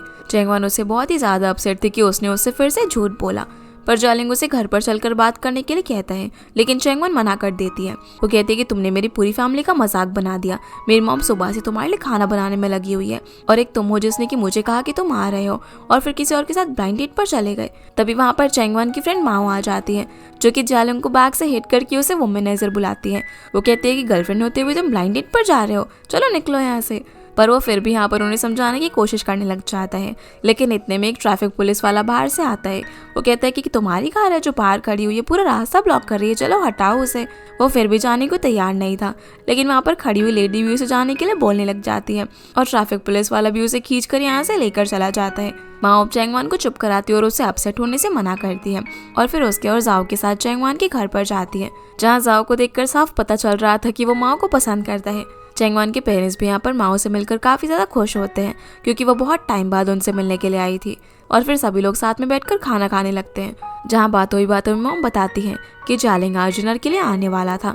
जो सुनकर मॉम बोलती है कि उन्हें चैंगवान की शादी के लिए इतना जल्दी रश नहीं करना चाहिए, पर मॉम यहाँ पर माओ को बोलने लग जाते हैं कि तुम्हारी तो ऑलरेडी शादी हो चुकी है, तुम्हारा एक बेबी है जो कि किंडरगार्टन जाता है, लेकिन चेंगवान तुम्हारी तरह सेटल नहीं है। इस पर माओ सभी लोगों को बताती है कि उसका डिवोर्स हो चुका है, जो सुनकर सभी लोग हैरान हो जाते हैं। चेंगवान बोलती है कि तुम दोनों तो एक दूसरे से पागलों की तरह प्यार करते थे ना, तो फिर एकदम से डिवोर्स कैसे हो गया। इस पर माओ बताती है कि जब उस वक्त प्रेग्नेंट हुई तो मुझे लगा कि शादी करना सही होगा, इसलिए मैंने अपने हस्बैंड से शादी कर ली, लेकिन मुझे क्या पता था कि उसे अपने बच्चे के लिए एक नानी चाहिए, जो चीज़ मैं नहीं कर सकती थी, इसीलिए हमारा डिवोर्स हो गया और बच्चा अपने डैड के साथ ही है। जो सुनकर मॉम बोलने लग जाती है कि आजकल की यंग जनरेशन को पता नहीं क्या हो गया है, तुम्हें इस तरीके से डिवोर्स नहीं लेना चाहिए था, डिवोर्स बच्चे के लिए बहुत ही ज़्यादा बुरा होता है और जो भी चीज़ वो बात करके सॉल्व कर लेनी चाहिए। पर माओ को ऑलरेडी डिवोर्स हो चुका था, इसीलिए वो इस बारे में अब और बात नहीं करना चाहती थी और सभी लोगों को उनकी गिफ्ट्स वगैरह देती है। जहाँ वो जाओ के लिए एक पेन लेकर आई थी, क्योंकि अब वो ग्रेजुएट होकर जल्दी ही लॉयर बनने वाला था, जो कि उसे काफ़ी पसंद आता है। अब सभी लोगों के साथ अच्छे से डिनर करने के बाद चेंगवान माओ को बाहर तक छोड़ने के लिए जाती है, जहाँ पर उसे उसके डिवोर्स के बारे में सुनकर काफ़ी बुरा लगता है। वो कहती है कि मैंने तुम्हें पहले भी एडवाइस किया था कि तुम्हें इतनी जल्दबाजी नहीं करनी चाहिए। इस पर वो कहती है कि उस वक्त मैं प्रेग्नेंट थी, इसीलिए मुझे और कुछ समझ नहीं आया, पर अब क्योंकि चेंगवान फ्री थी तो वो उसे अपने साथ एक जगह पर लेकर जाती है। उसने एक बहुत ही अच्छी जगह पर घर रेंट पर लिया हुआ था, जो कि सिटी के बीच में था, जहाँ वो नीचे अपना एक ज्वेलरी स्टोर ओपन करेगी और ऊपर उसका घर है, जो देखकर चेंगवान को बहुत ही ज़्यादा अच्छा लगता है। चेंगवान अब माओ से पूछती है कि क्या मैरिज बहुत ही ज़्यादा स्कैरी होती है, तो माओ कहती है कि जिसकी शादी होती है नहीं तो उसे ही पता चलता है, तो क्यों ना तुम खुद ट्राई करके देख लो। चेंगवान अब यहाँ पर उसे सारी चीज़ें बताने लग जाती है कि कैसे जालिंग बहुत ही ज़्यादा अमीर लड़का निकला और वो 3 साल तक उसे बेवकूफ़ बना रहा था कि वो पुअर है और उसने उससे पैसे वगैरह बोरो किए। एकदम से ऐसा लगा जैसे कि मेरी कोई लॉटरी लग गई हो, घर गाड़ी ये सब चीज़ों का अब कोई इशू ही नहीं है। लेकिन जब मुझे नहीं पता था कि वो रिच है, उस वक्त भी मैं ये सब चीज़ों के बारे में नहीं सोचती थी, पर मॉम बार बार मुझे इंसिस्ट करती रहती है कि मैं 29 ईयर्स की हो गई और मेरे पास ज़्यादा टाइम नहीं है वेस्ट करने के लिए। अब तुम ही बताओ क्या सच में मेरी एज हो गई है शादी करने की, क्योंकि मैंने अभी तक इस बारे में डीपली सोचा ही नहीं है। तो माँ से कहती है कि लाइफ में कुछ भी ऐसा नहीं है जो कि तुम्हें करना मस्ट हो। मुझे देखो मेरी शादी हो गई थी और अब मेरा डिवोर्स भी हो गया, ऐसा लग रहा है कि मेरी लाइफ की एक नई शुरुआत है। ऐसे ही हमारी लाइफ में हर दिन एक नए चैलेंज की तरह होता है, जिसे हमें खुलकर जीना चाहिए। इस पर चेंगवान बोलती है कि मैं भी यही चाहती हूँ कि अगर मेरी शादी हो भी जाए तो मैं अपनी लाइफ वैसे ही जीऊँ जैसे कि मैं अभी जी रही हूँ, और मैं शादी के बाद भी तुम्हारे साथ वैसे ही मिलना चाहती हूँ जैसे कि आज मिल रही हूँ। ये बोलकर दोनों साथ में ड्रिंक करते हुए एंजॉय करती हैं। थोड़ी देर बाद जैसे ही चेंगवान घर आती है तो वो अपनी मॉम को बातें करता हुआ सुनती है, जहाँ पर वो चेंगवान को कितना डाउरी देना है वो कैलकुलेट कर रही थी। वो सारी पासबुक वगैरह चेक करती है, लेकिन उनके हिसाब से अभी भी इनफ डाउरी नहीं था, इसलिए वो यहाँ पर अपनी ज्वेलरी वगैरह बेचने की बात करती है और डैड को बोलने लग जाती है कि हमें और ज़्यादा सेविंग वगैरह करनी चाहिए। इस पर डैड बोलते हैं कि हमने अभी अभी तो जालिंग की फैमिली के बैकग्राउंड के बारे में जाना है ना, हमें थोड़ी सी उनसे बात वगैरह करनी चाहिए, फिर ये सब चीज़ें डिसाइड करनी चाहिए। और वो मॉम को अपनी एक प्रीशियस वॉच भी बेचने के लिए कहते हैं, लेकिन वो मना कर देती है। वो कहती है कि हमारी शादी की निशानी है और पैसा कैसे कलेक्ट करना है ये सोचने लग जाती है, जो सब देखकर चेंगवान को अच्छा नहीं लगता और वो अपने रूम में जाकर अपने ऑफिस का काम करने लग जाती है। अगले दिन ऑफिस के अंदर सेल्स डिपार्टमेंट याओ के सामने अपनी प्रेजेंटेशन देता है, जहाँ पर सबसे पहले वो ये अपनी प्रेजेंटेशन देती है, लेकिन याओ को बिल्कुल भी पसंद नहीं आती, क्योंकि ये आइडिया पिछले साल वो ऑलरेडी यूज़ कर चुके थे। इसलिए अब चेंगवान अपनी प्रेजेंटेशन देती है, जहाँ पर वो इस डे को अपने पेरेंट्स के साथ सेलिब्रेट करने का आइडिया देती है। वो बताती है कि मैरिज सिर्फ 2 लोगों का नहीं बल्कि 2 फैमिली की बॉन्डिंग होती है, इसीलिए अगर हम ये एनकरेज करें कि लोग इस दिन को अपने पार्टनर के साथ साथ अपने पेरेंट्स के साथ भी सेलिब्रेट करें तो ये हमारे बिजनेस के लिए काफ़ी अच्छा आइडिया रहेगा। वो इसके कुछ एग्जाम्पल्स वगैरह भी देती है, जिसका ये आइडिया याओ को काफ़ी ज़्यादा पसंद आता है, इसीलिए वो इसके एग्जीक्यूशन का इंचार्ज भी चेंगवान को ही बना देता है और साथ ही इनडायरेक्टली वूयो को वार्न करता है कि वो कुछ भी ऐसी ट्रिक वगैरह ना खेले, कि उन लोगों को एक टीम स्पिरिट की तरह काम करना चाहिए, जबकि वूयो चेंगवान को हमेशा अपने कॉम्पिटिटर समझती है। चेंगवान अब प्रोजेक्ट के बारे में डिस्कस करने के लिए, जहाँ पर वो उसे अपने असिस्टेंट डोंग से मिलवाता है और उसे बोलता है कि इस इवेंट में हमारे जो भी गिफ्ट्स वगैरह आएंगे वो दाइशिन फर्निशिंग कंपनी से आएंगे, तो मैं चाहता हूँ कि इनके प्राइजेस के लिए तुम उनसे नेगोशिएट करो। इस पर वो बोलती है कि पर हमेशा तो कोई और पर्सन नेगोशिएट करता है ना, तो याओ कहता है कि इवेंट की इंचार्ज तो तुम हो ना, इसीलिए मैं चाहता हूँ कि तुम ही नेगोशिएट करो। जो सुनकर चेंगवान बोलती है कि अगर आपको ऐसा लगता है कि मैं अपने पर्सनल रिलेशनशिप का यूज़ बिजनेस के लिए करूँगी तो ऐसा नहीं होगा, और अगर ऐसा है तो मैं इस प्रोजेक्ट से बैकआउट कर लेती हूँ। पर वो कहता है कि तुमने कुछ ज़्यादा ही ओवरथिंक कर रही हो, अगर तुम्हारी जगह कोई और होता ना तब भी मैं ये बोलता, क्योंकि मैं तुम्हारी पोटेंशियल देखना चाहता हूँ, और अगर तुमने बजट के अंदर काम किया तो बहुत ही अच्छा है ना, मैंने तुम्हें स्पेसिफाई थोड़ी ना किया है कि तुम्हें कितना डिस्काउंट लेना है। जो सुनकर वो उसकी बात मानकर यहाँ से चली जाती है, लेकिन याओ ये सब कुछ जानबूझकर कर रहा था, पर दोंग उसे बोलता है कि मुझे नहीं लगता कि वो अपने बॉयफ्रेंड के इन्फ्लुएंस का इस्तेमाल करेगी डिस्काउंट लेने के लिए। लेकिन याओ को इस सबसे कोई फर्क नहीं पड़ता था, उसे तो सिर्फ कम प्राइस में वो गिफ्ट बॉक्सेस चाहिए थे। चैंगवान अब जब अपना काम कर रही होती है तो लिली उसे बोलती है कि उसका कमबैक तो बहुत ही बढ़िया रहा, आते उसे कितनी अच्छी अपॉर्चुनिटी मिल गई। इस पर चैंगवान बोलती है कि पता नहीं बॉस मेरे प्रपोजल में ज़्यादा इंटरेस्टेड है या फिर मेरे बॉयफ्रेंड के अंदर। वो फिर उसे बताती है कि कैसे बॉस चाहता है कि वो दाइशिंग कंपनी से गिफ्ट बॉक्सेस के प्राइस नेगोशिएट करे। तो लिली कहती है कि ये तो उसके लिए बहुत ही आसान होगा ना, वो जालिंग से क्यों नहीं बोल देती। पर चैंगवान बोलती है कि वो लव लाइफ और प्रोफेशनल लाइफ दोनों को अलग अलग रखना चाहती है। इस पर लिली उसे समझाती है तो क्या हो गया, जब तुम जालिंग से बिजनेस की बात करो तो थोड़ा सा नॉर्मल होकर करो, इसमें कौन सी बड़ी बात है। तब एक कलीग चैंगवान के पास आती है जो कि एक बहुत ही बड़ा फ्लावर बुके लेकर आई थी, जो कि उसके लिए जालिंग ने भिजवाया था उसको मनाने के लिए। वो यहाँ पर उसे कॉल भी करता है लेकिन वो उसका कॉल कट कर देती है और मैसेज करती है कि वो बिजी है। अब ऑफिस के बाद वो जालिंग से मिलने के लिए जाने लगती है, ये सोचकर कि वो उससे बात करके प्राइस नेगोशिएट करेगी, लेकिन फिर उसे सही नहीं लगता। इसलिए वो लिली से दाइशिंग कंपनी के सेल्स मैनेजर का नंबर मांगती है ताकि वो उससे पर्सनली जाकर मिलकर इस बारे में बात करे। और इधर बेचारे जालिंग का चैंगवान के बिना बुरा हाल हो रहा था। वो अपने दोस्तों के साथ अपने घर पर होता है, जहाँ उसके दोस्त बोलते हैं कि उसने इतना बड़ा बुके भेजा फिर भी वो नहीं मानी। पर वो कहता है कि चैंगवान ऐसी लड़की बिल्कुल भी नहीं है और अब उसे समझ में भी नहीं आ रहा था कि वो उसे कैसे मनाए। वो बहुत ही ज़्यादा सैड होता है। अगले दिन अब चैंगवान सेल्स मैनेजर से मिलने के लिए जाती है, जहाँ पर रिसेप्शनिस्ट उसे बताती है कि वो तो अभी किसी काम से बाहर गया है और वो कब तक लौटेगा पता नहीं। इसीलिए चैंगवान वहीं पर बैठकर उसका इंतजार करने लग जाती है। वेट करते करते उसे वहीं पर शाम हो जाती है और जब सेल्स मैनेजर वहाँ पर आता है तो कहते हैं कि अरे आप अभी तक मेरे यहाँ पर वेट कर रहे हो, वैसे अब खाने का टाइम हो गया तो चलो डिनर पर ही बात करते हैं, जिसके लिए वो भी मान जाती है। दूसरी तरफ दोंग याओ को भी ये बात बताता है कि चैंगवान सच में बहुत ही ज़्यादा सिंसियर लड़की है। उसने जालिंग की मदद नहीं ली प्राइसेस कम करवाने में, बल्कि वो खुद ही सेल्स डिपार्टमेंट के मैनेजर से मिलने के लिए गई, जिसके साथ वो डिनर पर गई है, जहाँ पर प्राइसेस कम करवाने के लिए उसे काफ़ी ज़्यादा ड्रिंक करना पड़ेगा, क्योंकि उनका जो सेल्स मैनेजर है वो बहुत ही ज़्यादा ड्रिंक करता है। इधर चैंगवान मिस्टर वांग और बाकी लोगों के साथ डिनर के लिए पहुंच गई थी और जैसे वो लोग ड्रिंक करना शुरू करने वाले थे तभी वहाँ पर दोंग आ जाता है, जो सभी लोगों को बताता है कि मैं मिस्टर याओ का असिस्टेंट हूँ। उन्होंने मुझे चैंगवान को ज्वाइन करने के लिए कहा था लेकिन मैं थोड़ा सा लेट हो गया। चैंगवान भी उसे यहाँ पर देखकर हैरान थी कि ये क्या कर रहा है, पर वो उसके कान में उसे बताता है कि मैं तुम्हें यहाँ पर बचाने के लिए आया हूँ। दोंग मैसेज करके याओ को बताता है कि मैं पहुँच गया हूँ और अगर तुम्हें फिर भी क्यूरियोसिटी है जानने की तो तुम भी यहाँ पर आ सकते हो। फिर वो सभी लोगों से बोलता है कि हम लोग यहाँ पर इतने सारे लोग हैं और हमारे बीच में सिर्फ एक ही फीमेल है, इसलिए उसकी बिहाफ पर मैं ड्रिंक करूंगा, क्योंकि वो अगर ड्रिंक करेगी तो ये तो अनफेयर होगा ना हमारे साथ। लेकिन चैंगवान उसे रोक देती है। मिस्टर वांग के साथ टोस्ट रेस करके पूरा ग्लास एक ही बार में पी जाती है, जिसे देखकर मिस्टर वांग और दोंग दोनों ही हैरान थे। दोंग बोलते हैं कि अरे वाह तुम तो बड़ी अच्छी ड्रिंक कर निकली। फिर वो भी टोस्ट रेस करता है, इसीलिए अब मिस्टर वांग को भी पूरा ग्लास एक बार में पीना पड़ जाता है। जहाँ ड्रिंक करते करते चैंगवान उनसे काम की बात करती है, प्रॉक्सिस के प्राइस कम करने की रिक्वेस्ट करती है, क्योंकि उसने उनके सारे सैंपल और कॉस्टिंग वगैरह स्टडी कर लिए थे और उसे पता था कि वो लोग उसे डिस्काउंट दे सकते हैं। जो सुनकर मिस्टर वांग भी मान जाते हैं और सोचने लगते हैं कि कितना डिस्काउंट, तो 10% काफ़ी रहेगा क्या। पर तभी उनके फ़ोन पर जालिंग का मैसेज आता है जो बोलता है कि चैंगवान मेरी गर्लफ्रेंड है, वो जितना भी डिस्काउंट मांग रही है आप दे दो, मैं अपने डैड से बात करके ना आपकी सैलरी बढ़वा दूंगा। जो पढ़कर वो फटाफट से चैंगवान को 20% डिस्काउंट दे देता है। ये जानकर दोंग और चैंगवान दोनों ही काफ़ी ज़्यादा खुश हो जाते हैं। अब ये लोग तो यहाँ पर मज़े से ड्रिंक वगैरह कर रहे थे, लेकिन उधर बेचारा याओ काफ़ी ज़्यादा परेशान हो रहा था कि आखिर वहाँ पर चल क्या रहा है, क्योंकि ना तो दोंग उसका फ़ोन उठा रहा था ना ही उसके मैसेज का रिप्लाई कर रहा था। इसीलिए अब याओ उस रेस्टोरेंट के अंदर आ जाता है, जहाँ से वो मिस्टर वांग और उसके लोगों को यहाँ से जाते हुए देखता है, जो कि काफ़ी ज़्यादा बुरी हालत में ड्रंक हो चुके थे। अंदर जाकर वो देखता है कि चैंगवान और दोंग मज़े से सेलिब्रेट कर रहे थे, क्योंकि उन्हें तो काफ़ी बढ़िया डिस्काउंट मिल चुका था। वो यहाँ पर याओ को देखकर हैरान हो जाते हैं। दोंग तो यहाँ पर उसके गले लग जाता है, जिसकी ऐसी हरकतें देखकर याओ पूछता है कि तुम जिस काम के लिए यहाँ पर आए थे वो हो गया क्या। तो चैंगवान उसे बता देती है कि उन्हें 20% डिस्काउंट मिला, इसीलिए वो सेलिब्रेट करने के लिए उसे ड्रिंक करने को बोलती है। पर दोंग कहता है कि मैं उनके बिहाफ पे ड्रिंक कर लेता हूँ, याओ ड्रिंक नहीं कर सकता। जिस पर चैंगवान बोलती है कि अच्छा वो ड्रिंक को टॉलरेट नहीं कर पाते। ये सुनते याओ बोलता है कि किसने कहा ऐसा है, और दोंग के हाथ से ग्लास छीन कर खुद ही पीने लग जाता है।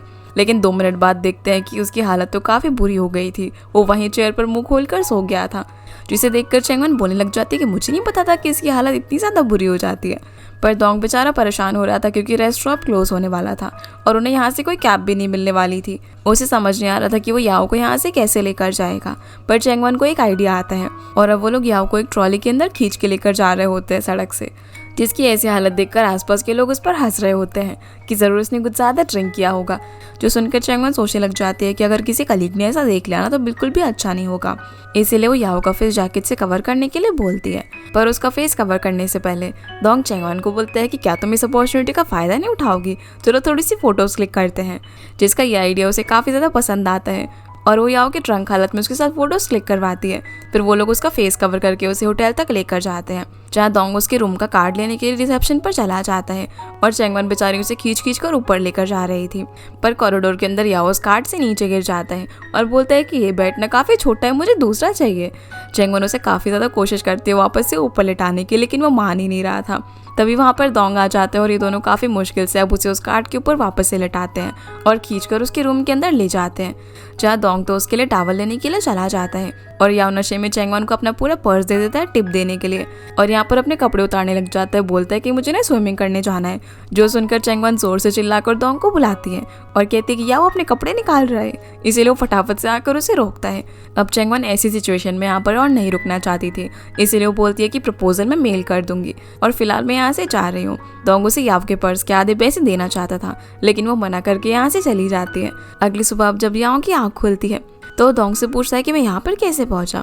इस पर डोंग पूछता है कि क्या तुम्हें कल रात के बारे में कुछ भी याद नहीं है कि तुम कैसी कैसी हरकतें कर रहे थे। तुम तो चैंगवन के सामने अपनी पैंट खोलने वाले थे, मैंने तुम्हें बहुत ही मुश्किल से रोका। जो सुनकर वो उसकी बातों पर यकीन नहीं करता, लेकिन वो उसे कल रात की फोटो भी दिखाता है, जो देखकर वो हैरान हो जाता है और वो इस बारे में और बात करने से मना करता है। लेकिन डोंग फिर उसे कल की प्रपोजल का ईमेल दिखाता है जिसमें उन्हें 20% डिस्काउंट मिल गया था। ये देखकर वो काफ़ी खुश था। ऑफिस के अंदर वो चैंगवन को अपने पास बुलाता है, जहाँ पर वो उससे पूछती है कि क्या आप कल रात आराम से सोए। तो कहता है कि हाँ, पर ऐसे क्यों पूछ रहे हो। इस पर कहते हैं कि कुछ नहीं, मैं तो ऐसे ही पूछ रही थी और आप जो कल मुझे टिप दे रहे थे ना वो सारी टिप मैंने डोंग को दे दी। पर वो यहाँ पर उसे सीधा काम की बात करने लग जाता है कि ये प्रपोजल बहुत ही अच्छा है और तुमने अच्छा काम किया है। फिर वो उससे पूछ लेता है कि तुमने अपने बॉयफ्रेंड के कनेक्शन का इस्तेमाल क्यों नहीं किया। देखो, बिजनेस में कनेक्शन होना भी इम्पोर्टेंट है। इस पर चैंगवन कहते हैं कि आप सही कह रहे हो। अब वो यहाँ पर उसे अपने बॉयफ्रेंड और उसके रिलेशनशिप के बारे में ठीक से बताना चाहती थी, लेकिन उसे सही नहीं लगता। इसीलिए वो बोल देती है कि मैं अपने ऊपर डिपेंड रहना चाहती हूँ, जिससे खुश होकर डोंग उसे एक बोनस देता है जिसमें 2 लोग एक दिन के लिए उनके होटल के बहुत ही एक्सपेंसिव रूम में रुक सकते थे। जो देखकर वो काफ़ी ज़्यादा खुश हो जाती है और कहती है कि मैं अपने पेरेंट्स को यहाँ पर इन्वाइट करूँगी, वो कभी भी इतने एक्सपेंसिव होटल में नहीं रहे। जो सुनकर याओ उसे देखने लग जाता है कि वो कितनी इजीली सेटिस्फाई हो गई। चैंगवन अब काफ़ी खुश होकर अपने घर पर जाती है और डैड को सारी चीज़ों के बारे में बताती है कि कैसे उसे बोनस मिला है। इसीलिए मॉम को सरप्राइज़ देने के लिए बोलती है, जहाँ डैड मॉम को जाकर ये बताते हैं कि उन्होंने मॉम के लिए एक एक्सपेंसिव होटल बुक किया है। पर मॉम ये देखकर उसे कैंसिल करने के लिए कह देती है और बोलती है कि हमें ये सब बकवास चीज़ों पर खर्चा करने की कोई भी ज़रूरत नहीं है। डैड उन्हें समझाते हैं कि कैंसिल नहीं हो सकता, पर उनके काफ़ी मनाने पर भी वो नहीं मानती। इसलिए अब चैंगवन मॉम को बता देती है कि उसे बोनस मिला है और मैं और डैड तो आपको सिर्फ सरप्राइज़ देना चाहते थे, लेकिन आप बहुत ही ज़्यादा ज़िद्दी हो। अब ये जानकर कि चैंगवन को बोनस मिला है वो काफ़ी ज़्यादा खुश हो जाती है और वहाँ पर जाने के लिए मान जाती है। अगले दिन अब इवेंट का होता है, जहाँ पर चैंगवन सभी गेस्ट को वेलकम कर रही थी। तभी वहाँ पर उसके पेरेंट्स आते हैं, तो वो उन्हें भी वेलकम करती है। फिर वो उन्हें यहाँ से अंदर लेकर जाती सब चीज़ें दिखाने के लिए और अपने पेरेंट्स को एंजॉय करने के लिए बोलती है। तभी लिली आकर चैंगवन को बताती है कि सारे टिकट्स तो सोल्ड आउट हो गई थी, लेकिन अभी तक उतने गेस्ट नहीं आए हैं जितने कि आने चाहिए थे। ये जानकर वो बाकी कस्टमर्स को मैसेज करने के लिए बोल देती है ताकि वो लोग टाइम से इवेंट में पहुंच जाए। याओ भी यहाँ पर उससे इस सिचुएशन के बारे में पूछता है, जिस बीच वो यू चैंगवन को टॉन्ट मारने लग जाती है और कहती है कि कहीं तुमने तो सारे टिकट्स नहीं खरीद लिए अपनी जेब से अपने इवेंट को सक्सेसफुल बनाने के लिए। जो सुनकर डोंग भी उसे अच्छे से सुना देता है और बोलता है कि अगर तुमने अपने पैसों से टिकट खरीदे भी है ना तो मिस्टर याओ से रीएम्बर्समेंट ले लेना, क्योंकि उन्होंने तो तुम्हें इस प्रोजेक्ट का इंचार्ज बनाया है ना। जो सुनकर वो ये चुप हो जाती है। पर चैंगवन यहाँ पर याओ को कहती है कि सारे टिकट सच में सोल्ड आउट हो गए थे और उन्होंने बाकी लोगों को मैसेज कर दिए, तो शायद वो आते ही होंगे। ये बोलकर वो बाकी चीज़ें चेक करने के लिए चली जाती है, पर तभी अचानक से वहाँ की सारी लाइट्स बंद हो जाती है और एक स्पॉटलाइट आकर चैंगवन पर रुकती है। जो देखकर वो हैरान थी कि आखिर यहाँ पर ये सब कुछ हो क्या रहा है। तभी बहुत सारे लोग वहाँ पर आ जाते हैं और जालेंगे किंग का कॉस्ट्यूम पहनकर सभी लोगों के सामने चलता हुआ चैंगवन के पास आता है, जिसमें उसे दुख भी नहीं रहा था। इसीलिए 2 लोग उसका मास्क हटाते हैं, जिसे वहाँ पर देखकर चैंगवन के साथ साथ याओ और डोंग दोनों ही हैरान थे कि वो यहाँ पर क्या कर रहा है। वो चैंगवान के पेरेंट्स से जाकर मिलता है, जहाँ मॉम तो उसे देखकर काफ़ी ज़्यादा खुश होती है। जालिंग फिर सभी लोगों से कहता है कि मैं आपके टाइम का सिर्फ 2 मिनट लूँगा, और फिर सभी के सामने नीज पर बैठकर चैंगवान को प्रपोज कर देता है, जो देखकर सभी लोगों से प्रपोजल एक्सेप्ट करने के लिए बोलने लग जाते हैं। लेकिन चैंगवान हैरान थी। वो जालिंग को खड़े होने के लिए बोलती है, लेकिन वो नहीं होता, और जब वो उसे खींचकर खड़ा कर रही थी तब वो एकदम से उसे गले लग जाता है, जिससे सभी लोगों को लगता है कि उसने उसका प्रपोजल एक्सेप्ट कर लिया और सभी ताली बजाने लग जाते हैं।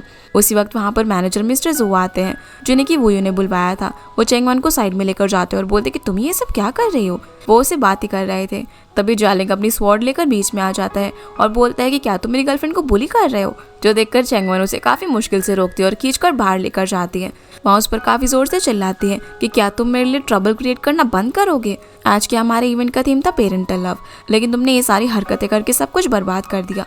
जिस पर जालिंग बोलता है कि मैं तो सिर्फ अपनी सिंसेरिटी तुम्हें दिखाना चाहता था, तुम्हें स्टेबिलिटी चाहिए थी ना, इसीलिए मैंने तुम्हें प्रपोज किया। यहाँ तक कि मैंने तुम्हें डिस्काउंट दिलाने में मदद करी, क्योंकि तुम कनेक्शंस का इस्तेमाल नहीं करना चाहती थी। इसलिए मैंने सीक्रेटली मिस्टर वांग को तुम्हें ज़्यादा डिस्काउंट देने के लिए बोल दिया था। साथ ही ये भी बताता है कि उसने उसके इवेंट के सारे टिकट भी खरीद लिए, जो सुनकर वो और भी ज़्यादा गुस्सा हो जाती है। पर तभी अंदर इवेंट वापस से शुरू हो जाता है, इसीलिए वो जाने लगती है। मॉम उसे यहाँ पर रोकती है और बोलती है कि उसने तुम्हें इतने अच्छे से प्रपोज किया है, तुम्हें उसे जवाब तो देना चाहिए ना। लेकिन चैंगवान गुस्से में बोलती है कि आप हमारे बीच में मत आओ, और अपना काम करने के लिए चली जाती है। जो देखकर जालिंग मॉम से बोलता है कि मैंने फिर से सब कुछ खराब कर दिया और उसे गुस्सा दिला दिया। लेकिन मॉम बोलती है कि कोई बात नहीं, और उसे अपने साथ घर पर ले जाती है डिनर करवाने के लिए, जहाँ जालिंग मॉम को बोलता है कि अभी तक मैंने तो सिर्फ चैंगवान के हाथ का खाना खाया था, लेकिन आप तो उससे भी अच्छा खाना बनाती हो। और फिर उन्हें बताता है कि कैसे उसके पेरेंट्स हमेशा काम के लिए बिजी रहते थे और वो हमेशा से उनकी जैसी एक फैमिली चाहता है, क्योंकि उसके पेरेंट्स ने कभी उसे ज़्यादा टाइम नहीं दिया। जो सुनकर मॉम डैड उसे बोलने लग जाते हैं कि वो लोग तो सिर्फ ऑर्डिनरी लोग हैं, लेकिन हम लोग क्या करते हैं वो मैटर नहीं करता। हमें चैंगवान पर बहुत ही ज़्यादा प्राउड है, वो बहुत ही प्यारी बच्ची है। जो सुनकर जालिंग बोलते हैं कि आप लोग चिंता मत कीजिए, अगर मेरी चैंगवान से शादी हो जाएगी ना तो मैं उसे हमेशा बहुत ही ज़्यादा खुश रखूँगा, ये मैं आप लोगों से प्रॉमिस करता हूँ। तो मॉम कहती है कि अगर ऐसा है तो क्यों ना हम लोग तुम्हारे पेरेंट्स से मिल ले, जिसके लिए वो हाँ कर देता है। उसी वक्त चैंगवान भी घर पर आ जाती है, जो कि जालिंग को यहाँ पर देखकर हैरान थी। पर मॉम बोलती है कि मैं उसे यहाँ पर लेकर आई हूँ, उसने तुम्हें इतने सारे लोगों के सामने प्रपोज किया और तुम्हारे लिए रिंग भी लेकर आया, तो मैं चाहती थी कि हम लोग उसके पेरेंट्स से मिले। ये सुनकर चैंगवान मॉम से बोलती है कि मैरिज मेरे और जालिंग के बीच का मैटर है, इसीलिए आप इंटरफेयर मत करो, क्योंकि सच में उसकी मॉम अब कुछ ज़्यादा इंटरफेयर कर रही थी। जो सब सुनकर जालिंग उसे गुस्सा होने से मना करता है और यहाँ से जाने लगता है। तो चैंगवान भी उससे बात करने के लिए उसके साथ जाती है, जहाँ पर रास्ते में एक बच्चा जालिंग का कॉस्ट्यूम देखकर उसके साथ फोटो खिंचवाने की जिद करता है। पर वो उस बच्चे से बोलता है कि अगर चैंगवान हाँ बोलेगी तभी वो फोटो खिंचवाएगा। तो चैंगवान हाँ बोल देती है, इसीलिए वो उस बच्चे के साथ अब फोटो खिंचवाता है। फिर जालिंग यहाँ पर इससे ये सब करने के लिए माफ़ी मांगता है और उसे एक पावर बैंक दिखाते हुए बोलता है कि जब हम पहली बार मिले थे उस वक्त मुझे एक मीटिंग में जाना था और मेरा फ़ोन चार्ज नहीं था, जिसकी वजह से मैं क्लाइंट को प्रेजेंटेशन नहीं दिखा पाता। लेकिन तुम एक एंजल की तरह आई और तुमने मुझे उस वक्त ये पावर बैंक दिया। इसी पावर बैंक के बहाने मैंने तुम्हारा नंबर लिया और फिर हम एक दूसरे से मिलते रहे, जिसके बाद तुम मेरी गर्लफ्रेंड बन गई। और उसके हाथ में पावर बैंक देकर बोलता है कि मैं हमेशा चाहता हूँ कि ये पावर बैंक हमारे रिलेशनशिप को भी हमेशा चार्ज करता रहे। जो सारी बातें सुनकर चैंगवान काफ़ी इमोशनल हो जाती है, तो जालिंग उसे रोने से मना करता है। इस पर चैंगवान कहती है कि तुमने इतना ज़्यादा खर्चा किया है और अब तुम कैसे सर्वाइव करोगे, क्योंकि वो ऑलमोस्ट भूल ही गई थी कि वो एक रिच फैमिली से बिलोंग करता है। जिसकी ये बात सुनकर जालिंग उसे मनाने के लिए हक करने लग जाता है, तो वो भी स्माइल कर देती है। इसके बाद हम चैंगवान को उसके घर पर देखते हैं, जहाँ वो अपनी मॉम के साथ थी। उसकी मॉम को वो रिंग काफ़ी ज़्यादा अच्छी लगती है और वो उसे पहनने के लिए देती है। मॉम बोलती है कि टाइम कितना जल्दी पास आउट हो गया ना, जल्दी तुम्हारी शादी हो जाएगी, लेकिन मैं तुम्हें खुद से दूर नहीं करना चाहती। इस पर चैंगवान बोलती है कि मॉम मेरी शादी हो जाएगी तो क्या हो गया, मैं फिर भी आपसे मिलने के लिए आती रहूँगी ना, और चाहे मैं कितनी भी बड़ी हो जाऊँ मैं हमेशा आपकी बच्ची रहूँगी। इस पर मॉम कहती है कि हाँ बिल्कुल, जब तुम्हारे बच्चे हो जाएंगे ना तब भी तुम मेरी बच्ची रहोगी। दूसरी तरफ हम जालिंग को उसके घर पर उसकी मॉम और सिस्टर के साथ डिनर करता हुआ देखते हैं, जहाँ पर वो काफ़ी अच्छे से खाना खा रहा था और अपनी मॉम को बता देता है कि मैंने चैंगवान को प्रपोज कर दिया है। वो बोलता है कि अब चाहे डैड के बिजनेस पार्टनर कोई भी हो, मैं उनकी किसी भी पार्टनर की बेटी के साथ डिनर करने के लिए नहीं जाऊंगा, और अब डैड को बोलो थोड़ा सा टाइम निकालने के लिए ताकि हम चैंगवान की फैमिली के साथ एक मीटिंग करें। ये बोलकर वो यहाँ से चला जाता है। जो सब सुनकर सिस्टर जाली बोलने लग जाती है कि आखिर ये चैंगवान की स्टोरी क्या है और जालिंग इतना पागल क्यों है उससे शादी करने के लिए। तो मॉम बोलती है कि अगर मेरा बेटा उसे पसंद करता है और उसे शादी करना चाहता है तो हमें जल्द से जल्द उसकी फैमिली से मिल लेना चाहिए, और वो अगर एक अच्छी वाइफ बनने की कोशिश करेगी तो मुझे कोई दिक्कत नहीं है उन दोनों की शादी से। लेकिन जाली बहुत ही ज़्यादा इविल माइंड की लड़की होती है। वो बोलती है कि मेरी शादी तो बिना किसी प्रपोजल और ज़्यादा डॉरी दिए हुई थी, इस वजह से मेरी लुओ फैमिली में इतनी रिस्पेक्ट नहीं है। और आपको पता है ना मैंने क्यों उनसे शादी की थी, क्योंकि मैं चाहती थी कि हमारी फैमिली का जो बिजनेस है, जो कि आपने और डैड ने इतनी मेहनत से बड़ा किया है, उस बिजनेस को और भी ज़्यादा हेल्प मिले। इसीलिए उसने बिजनेस के फायदे के लिए लुओ फैमिली से शादी की। तो क्या वो अब इस बिजनेस का फायदा चैंगवान फैमिली को देंगे? इसीलिए वो एक बहुत ही एक्सपेंसिव रेस्टोरेंट बुक करने के लिए कहती है चैंगवान की फैमिली से मिलने के लिए, ताकि उसे उनकी फैमिली के स्टेटस के बारे में पता चले और ये भी पता चले कि उसे यहाँ पर कैसे बिहेव करना होगा। अगली सुबह अब चैंगवान ऑफिस आकर याओ से मिलती है। उसने कल के इवेंट की पूरी रिपोर्ट तैयार की हुई थी और वो इवेंट खराब करने के लिए यहाँ पर याओ से माफ़ी मांगती है, क्योंकि उसे लगा था कि वो गुस्से में यहाँ से चला गया था। पर याओ बोलता है कि तुम्हें ये सब करने की ज़रूरत नहीं है, क्योंकि कल जो कुछ भी हुआ उसकी वजह से हमारे इवेंट को और भी ज़्यादा एंगेजमेंट मिली, इसीलिए एक तरीके से कनेक्शन का इस्तेमाल करना अच्छा ही रहता है। इस पर चैंगवान बोलती है कि पर मेरा प्लान ये नहीं था, जिसे याओ समझाता है कि मुझे सिर्फ प्रोग्रेस से मतलब है, और देखा आउटकम के तौर पर तुम्हें कितनी सुंदर रिंग मिली है, जिस चीज़ के लिए वो उसे कॉन्ग्रेचुलेट भी करता है। तो चैंगवान उसे कुछ कुकीज़ देती है जो कि उसने खुद बेक की हुई थी, क्योंकि उसने कल ये सब कुछ टॉलरेट किया इसके लिए, और उसे थैंक यू बोलकर यहाँ से चली जाती है। तभी वहाँ पर दोंग आता है जो कि कुकीज़ का बॉक्स देख कर याओ से पूछता है कि तुम्हें स्वीट्स कब से पसंद आने लगे। जो सुनकर वो ग्रैंडमा की कही हुई बातों को याद करने लग जाता है और बोलता है कि जो कुछ भी ग्रैंडमा को पसंद है वो मुझे भी पसंद है। जब मैंने ग्रैंडमा के सामने शांगली रेस्टोरेंट की बात की थी तब वो मुझसे चैंगवान के बारे में बात करने लगी, इसीलिए शांगली को सिक्योर करने का रास्ता अब वही है। इसके बाद याओ ग्रैंडमा से मिलने के लिए जाता है, जहाँ वो उनके लिए एक बहुत ही सुंदर सी ड्रेस लेकर गया था, जो देखकर ग्रैंडमा बोलने लग जाते हैं कि तुम्हें मेरी चिंता करने की जरूरत नहीं है, तुम मेरे लिए परेशान मत हो, मेरे पास सारी फैसिलिटीज़ हैं। पर फिर वो ग्रैंडमा को चैंगवान की लाई हुई कुकीज़ दिखाता है, जो देखकर ग्रैंडमा काफ़ी खुश हो जाती है और बोलती है कि तो चैंगवान ने बनाई है। तो याओ कहता है कि हाँ आपने बिल्कुल सही पहचाना। ग्रैंडमा बोलती है कि कहीं तुम उसे काम पर परेशान तो नहीं करते, पर वो कहता है कि नहीं नहीं ऐसी बात बिल्कुल भी नहीं है, जब से आपने मुझे उसके बारे में बताया तब से मैं उसे ऑब्जर्व कर रहा हूँ, वो सच में बहुत ही हार्ड वर्किंग लड़की है और वो काम के दौरान ऑकवर्ड फील ना करे, इसीलिए मैंने उसे आपके और मेरे रिलेशन के बारे में नहीं बताया। जो सुनकर ग्रैंडमा स्माइल करने लग जाती है और वो कुकीज़ याओ को भी ट्राई करने के लिए बोलती है, जिन्हें जैसे ही वो खाता है तो वो उसे काफ़ी पसंद आती है। इसके बाद हम चैंगवान को देखते हैं जो जब ऑफिस में काम कर रही थी तभी उसे जियालिंग का मैसेज आता है, जो बताता है कि मेरे पेरेंट्स ने रेस्टोरेंट बुक कर लिया है, जिसका लोकेशन वो उसे भेज देता है और साथ में किस दिन आना ये भी बता देता है।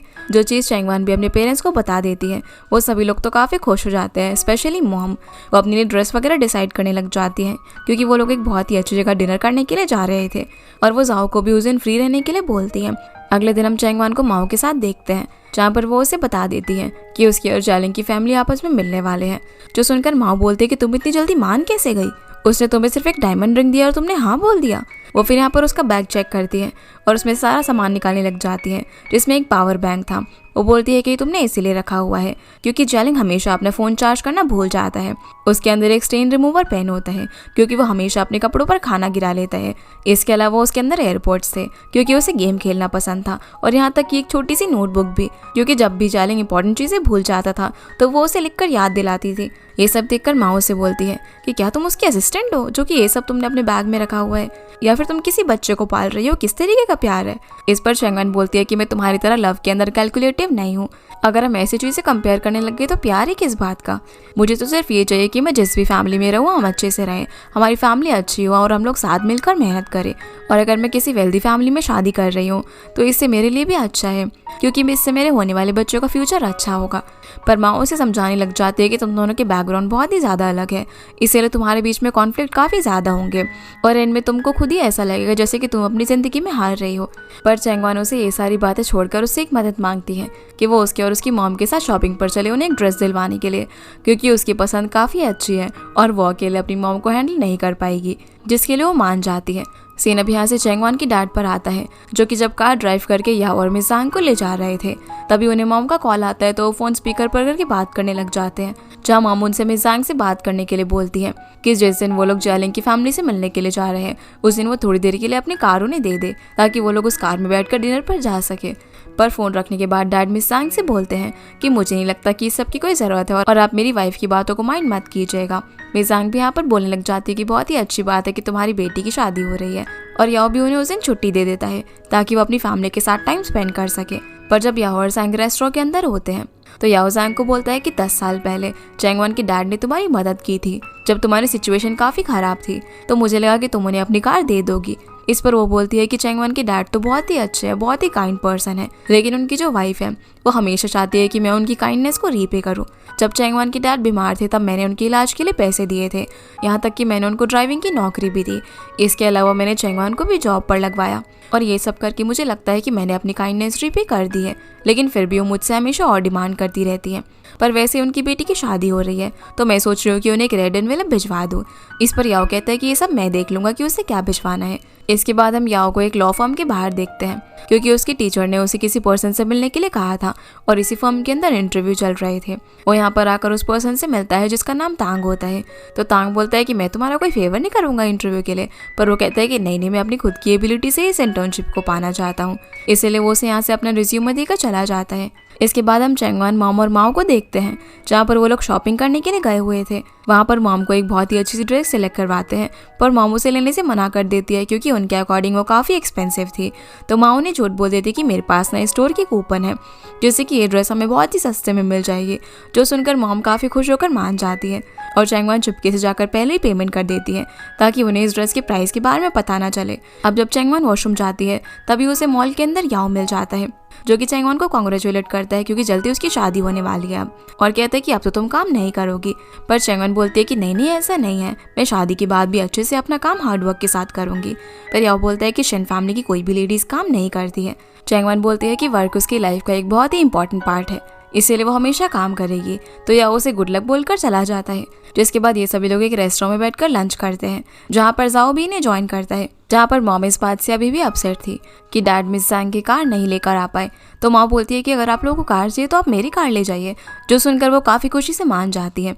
तो जाओ यहाँ पर माओ को भी उनके साथ डिनर पर चलने के लिए बोलता है, पर मॉम बोलती है कि पहले माओ से पूछना चाहिए ना तुम्हें कि वो फ्री है कि नहीं। तो माओ यहाँ पर मना कर देती है। वो बोलती है कि ये सभी आपका फैमिली मैटर है, जो सुनकर जाओ को अच्छा नहीं लगता।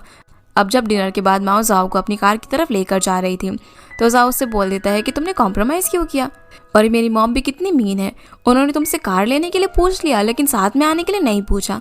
इस पर वो उसे समझाती है कि ये सब तुम्हारा फैमिली मैटर है और बताने लग जाती है कि कैसे उसके पेरेंट्स काम के चक्कर में हमेशा बिजी रहे। हालांकि वो काफ़ी रिच है लेकिन फिर भी उसे उसकी फैमिली के जैसा प्यार कहीं नहीं मिला। जब उसने उसकी फैमिली को देखा तो उसे बहुत ही अच्छा लगता है, इसीलिए ये सारी चीज़ें प्राइसलेस है।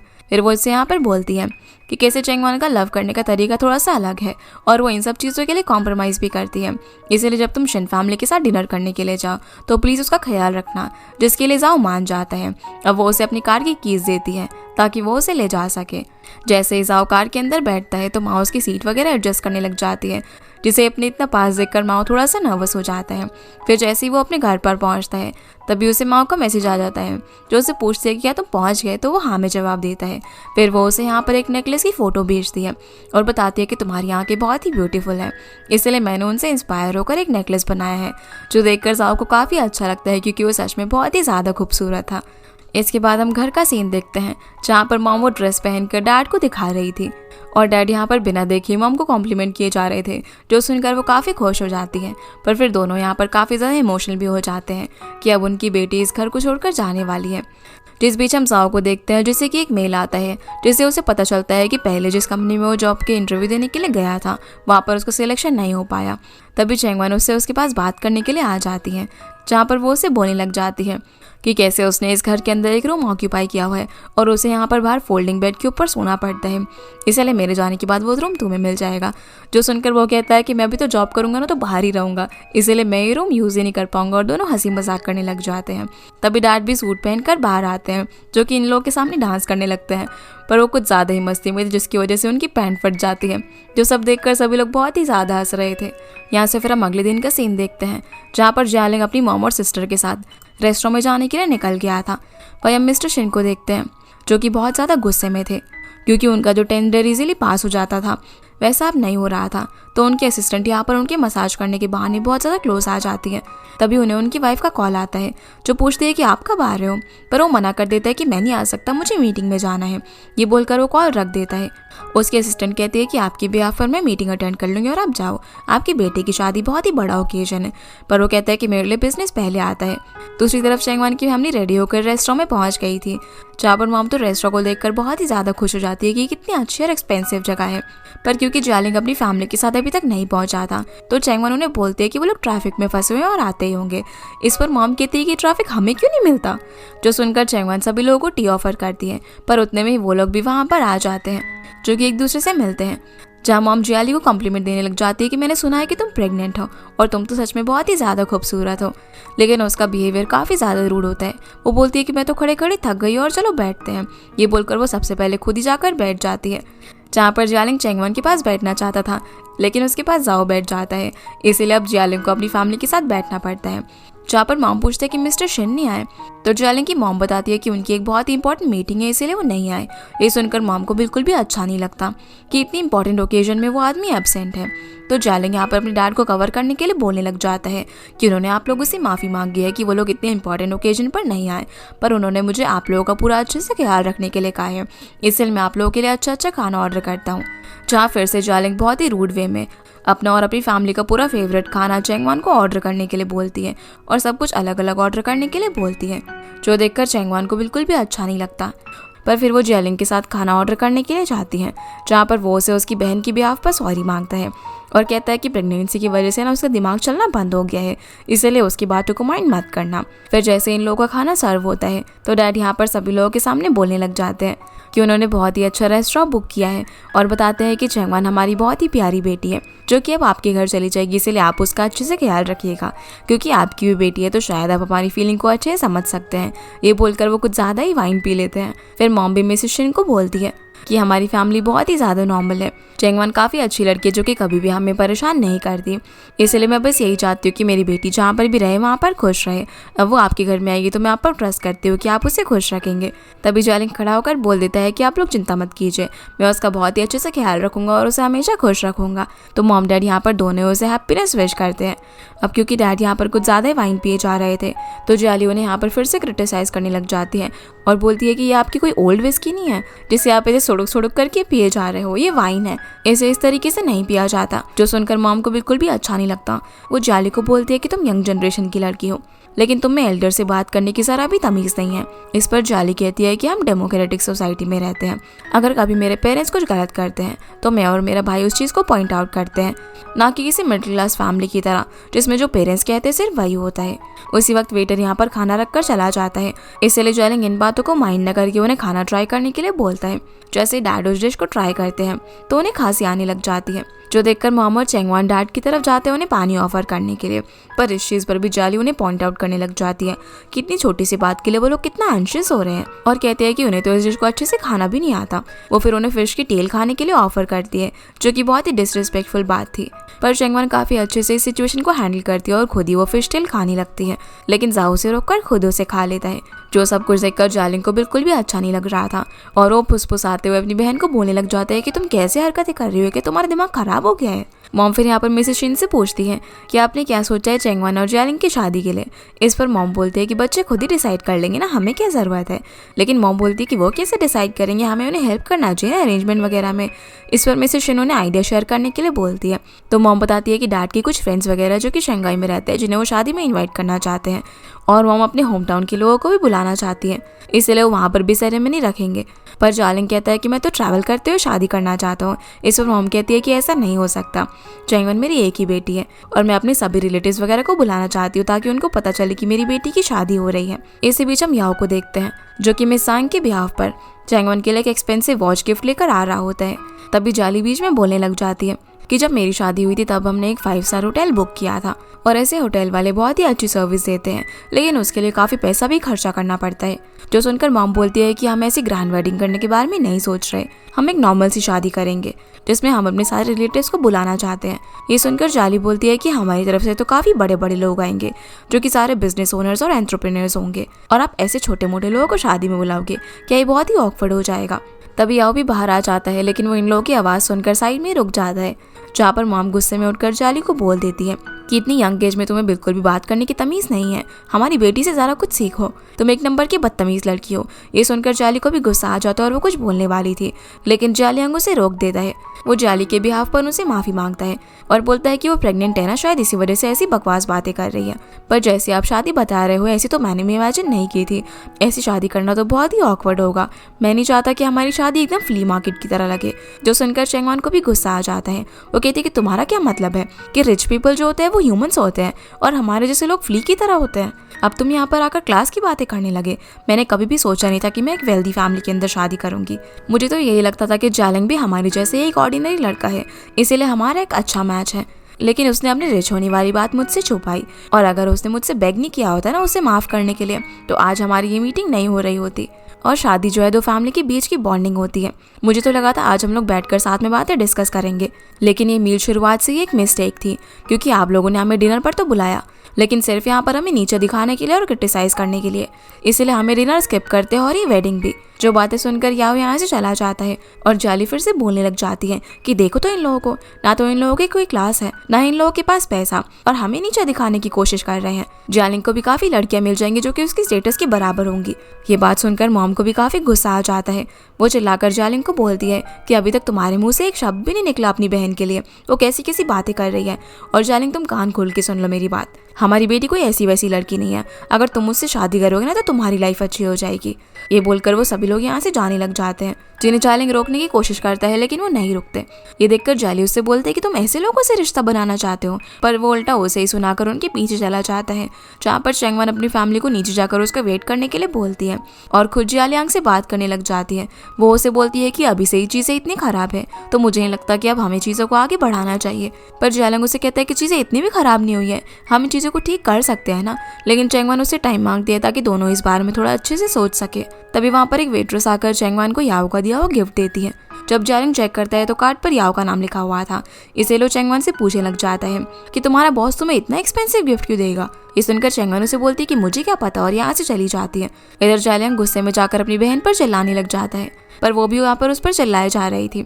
तो मॉम इन दोनों को चुप करवाती है और जालिंग को बोलता है कि तुम्हें अपने और चेंगवान के बारे में एक बार अच्छे से सोच लेना चाहिए। वही चेंगवान बाहर जाते वक्त याओ को कॉल करती है और पूछती है कि आपने मुझे एक गिफ्ट क्यों दिया।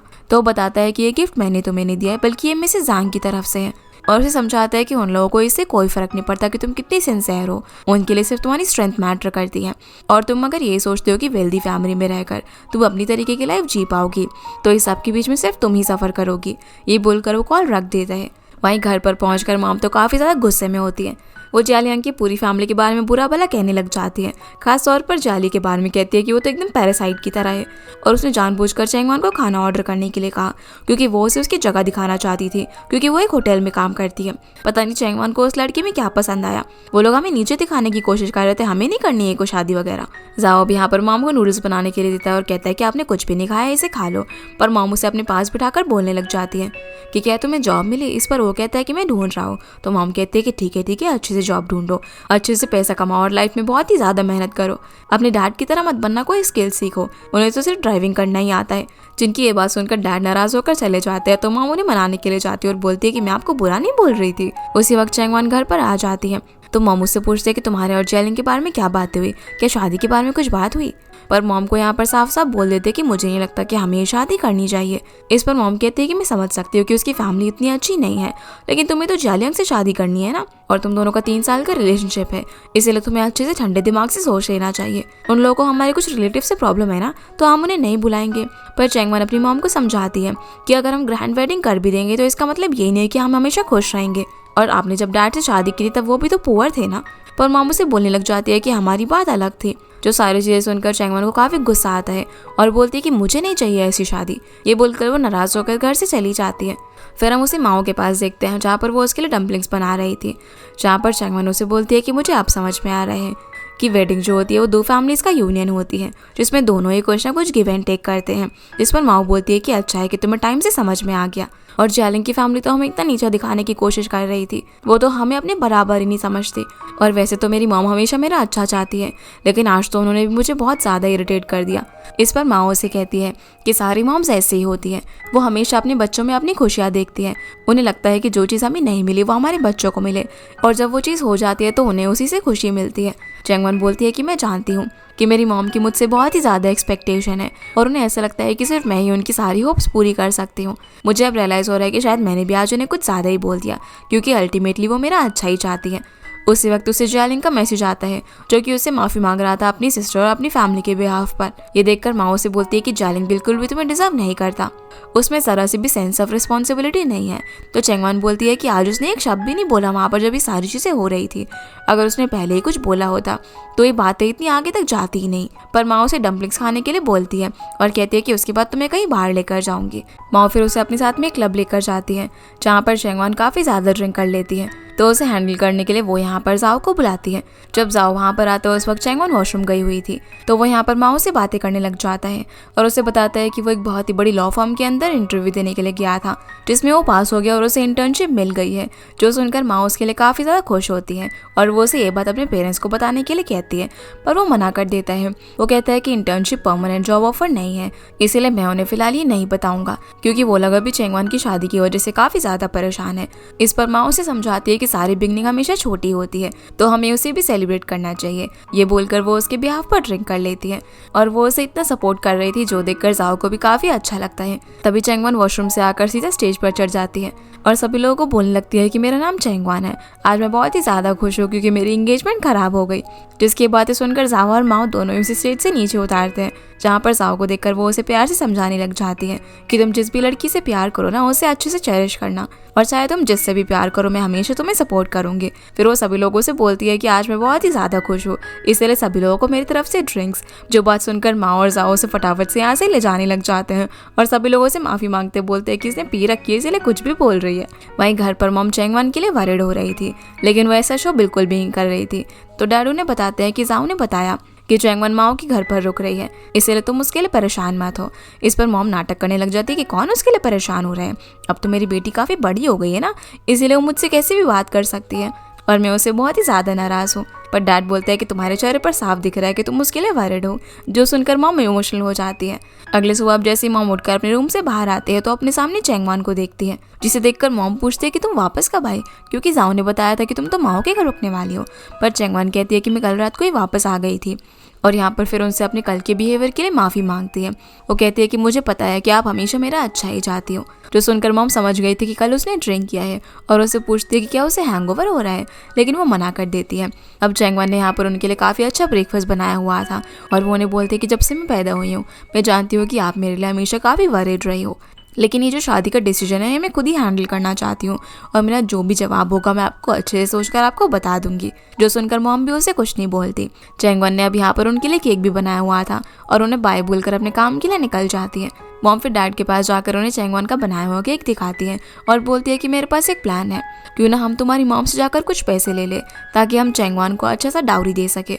जिस चीज़ के लिए डैड साफ साफ मना कर देते हैं। वो कहते हैं कि वो मेरी स्टेप मॉम है और हम लोग हमेशा से अपनी सेपरेट लाइफ जीते हैं, इसलिए मैं उनसे हेल्प नहीं मांग सकता। ये बोलकर वो चले जाते हैं। तो मॉम बोलती है कि कोई बात नहीं, मैं खुद ही उनसे हेल्प लेने के लिए चली जाऊंगी। जिसके बाद मॉम फ्रूट्स वगैरह लेकर ग्रैंड माँ से नर्सिंग होम में मिलने के लिए जाती है, लेकिन वो वहाँ पर नहीं थी, वो शांगली रेस्टोरेंट में गई हुई थी। सीन भी ऐसे ग्रैंड माँ पर आता है जो कि याओ के साथ शांगली रेस्टोरेंट में लंच कर रही थी, जहाँ पर जाओ ने रेस्टोरेंट की कटलरी चेंज करने के लिए बोलता है क्योंकि वो टूटी हुई थी, और साथ ही रेस्टोरेंट का इंटीरियर भी बदलने के लिए कहता है क्योंकि ये उन्हीं का रेस्टोरेंट था। लेकिन ग्रैंडमा बोलती है कि कटलरी तो मैं चेंज करवा दूंगी, लेकिन इस रेस्टोरेंट का एनवायरनमेंट मुझे ऐसे ही पसंद है और मैं इसे बिल्कुल भी चेंज नहीं करना चाहती।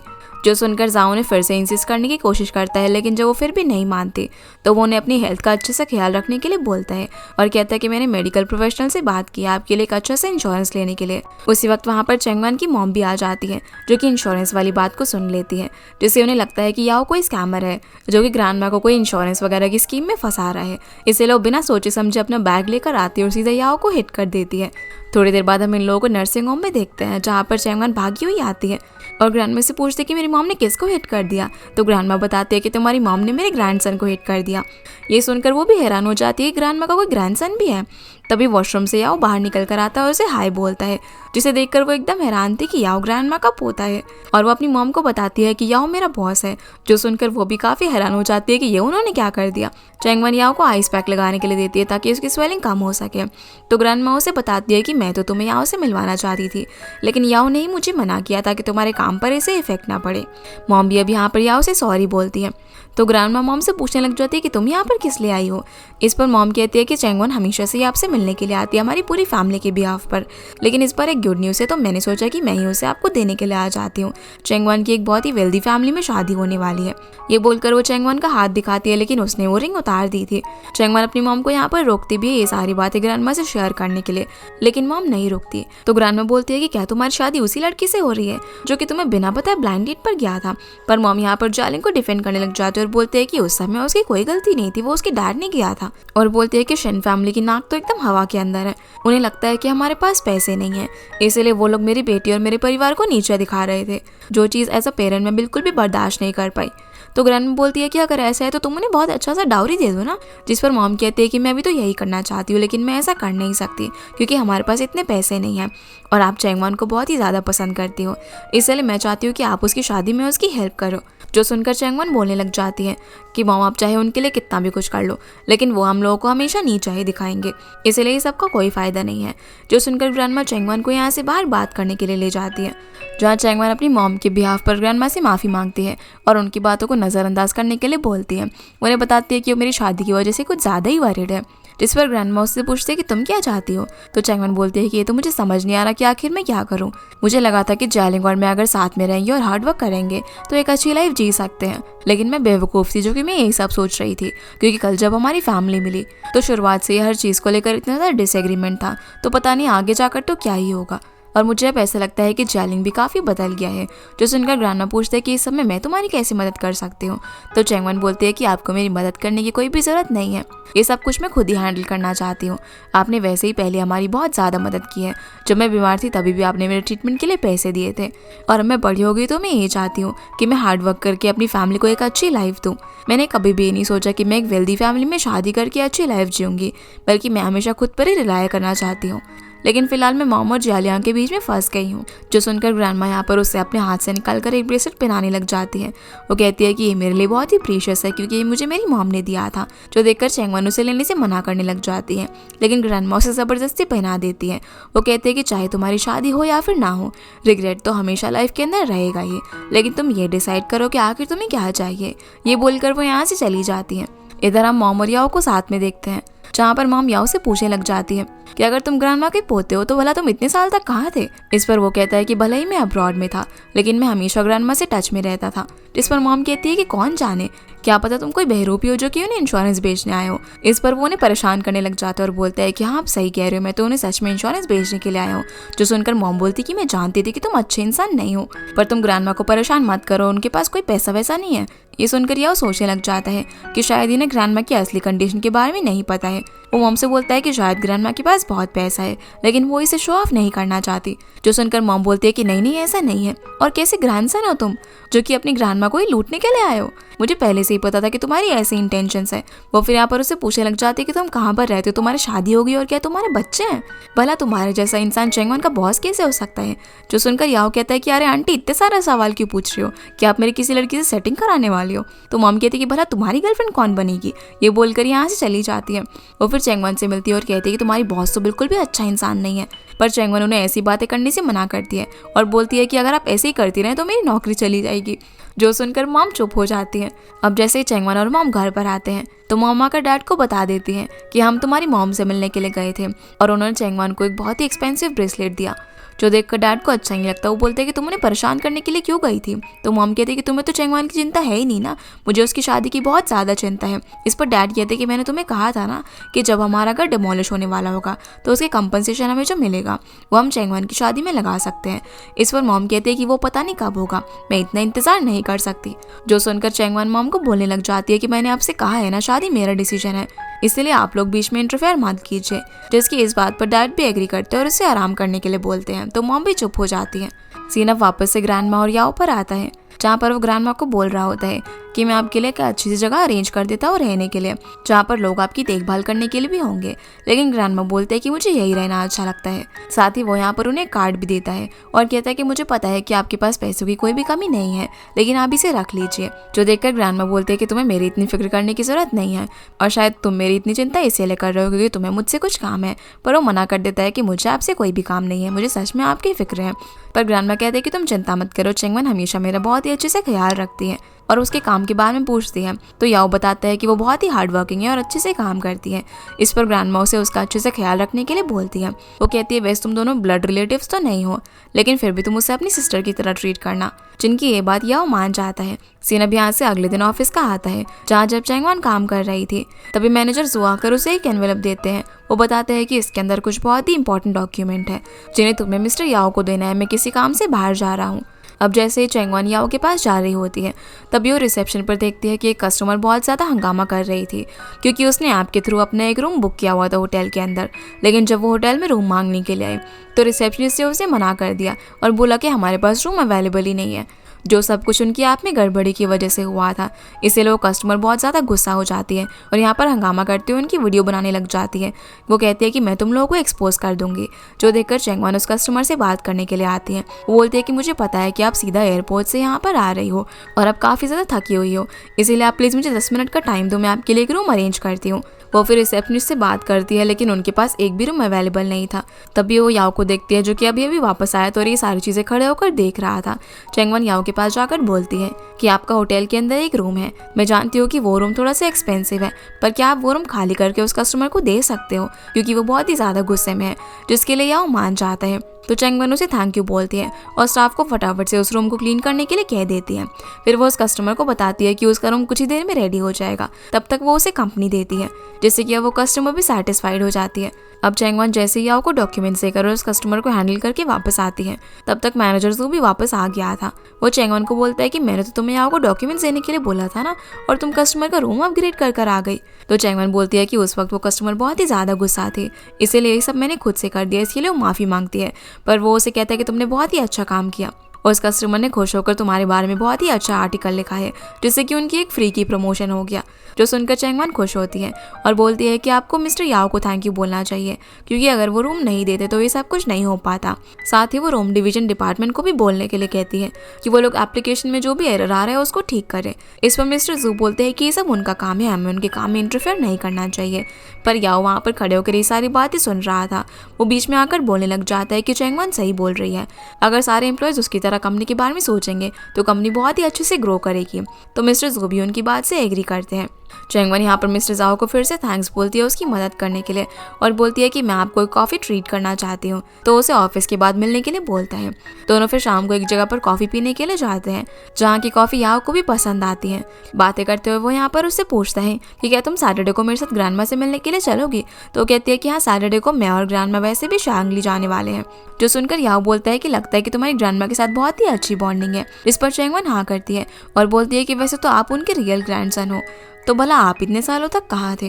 तो याओ से बताता है कि मेरे ग्रैंडपा ने ग्रैंडमा को चीट किया था और उन्हें धोखे से डिवोर्स देकर वो मुझे और मेरे डैड को लेकर अब्रॉड चले गए बिजनेस करने के लिए। उस वक्त मैं काफ़ी छोटा था, इसलिए मैं कुछ कर नहीं पाया। जो सुनकर चैंगवान बोलती है कि मुझे तो ग्रैंडमा के बारे में ये सब कुछ पता ही नहीं था कि उन्होंने लाइफ में कभी कुछ ऐसा भी एक्सपीरियंस किया है। और वो याओ के साथ ग्रैंडमा से सैटरडे को मिलने के लिए मान जाती है।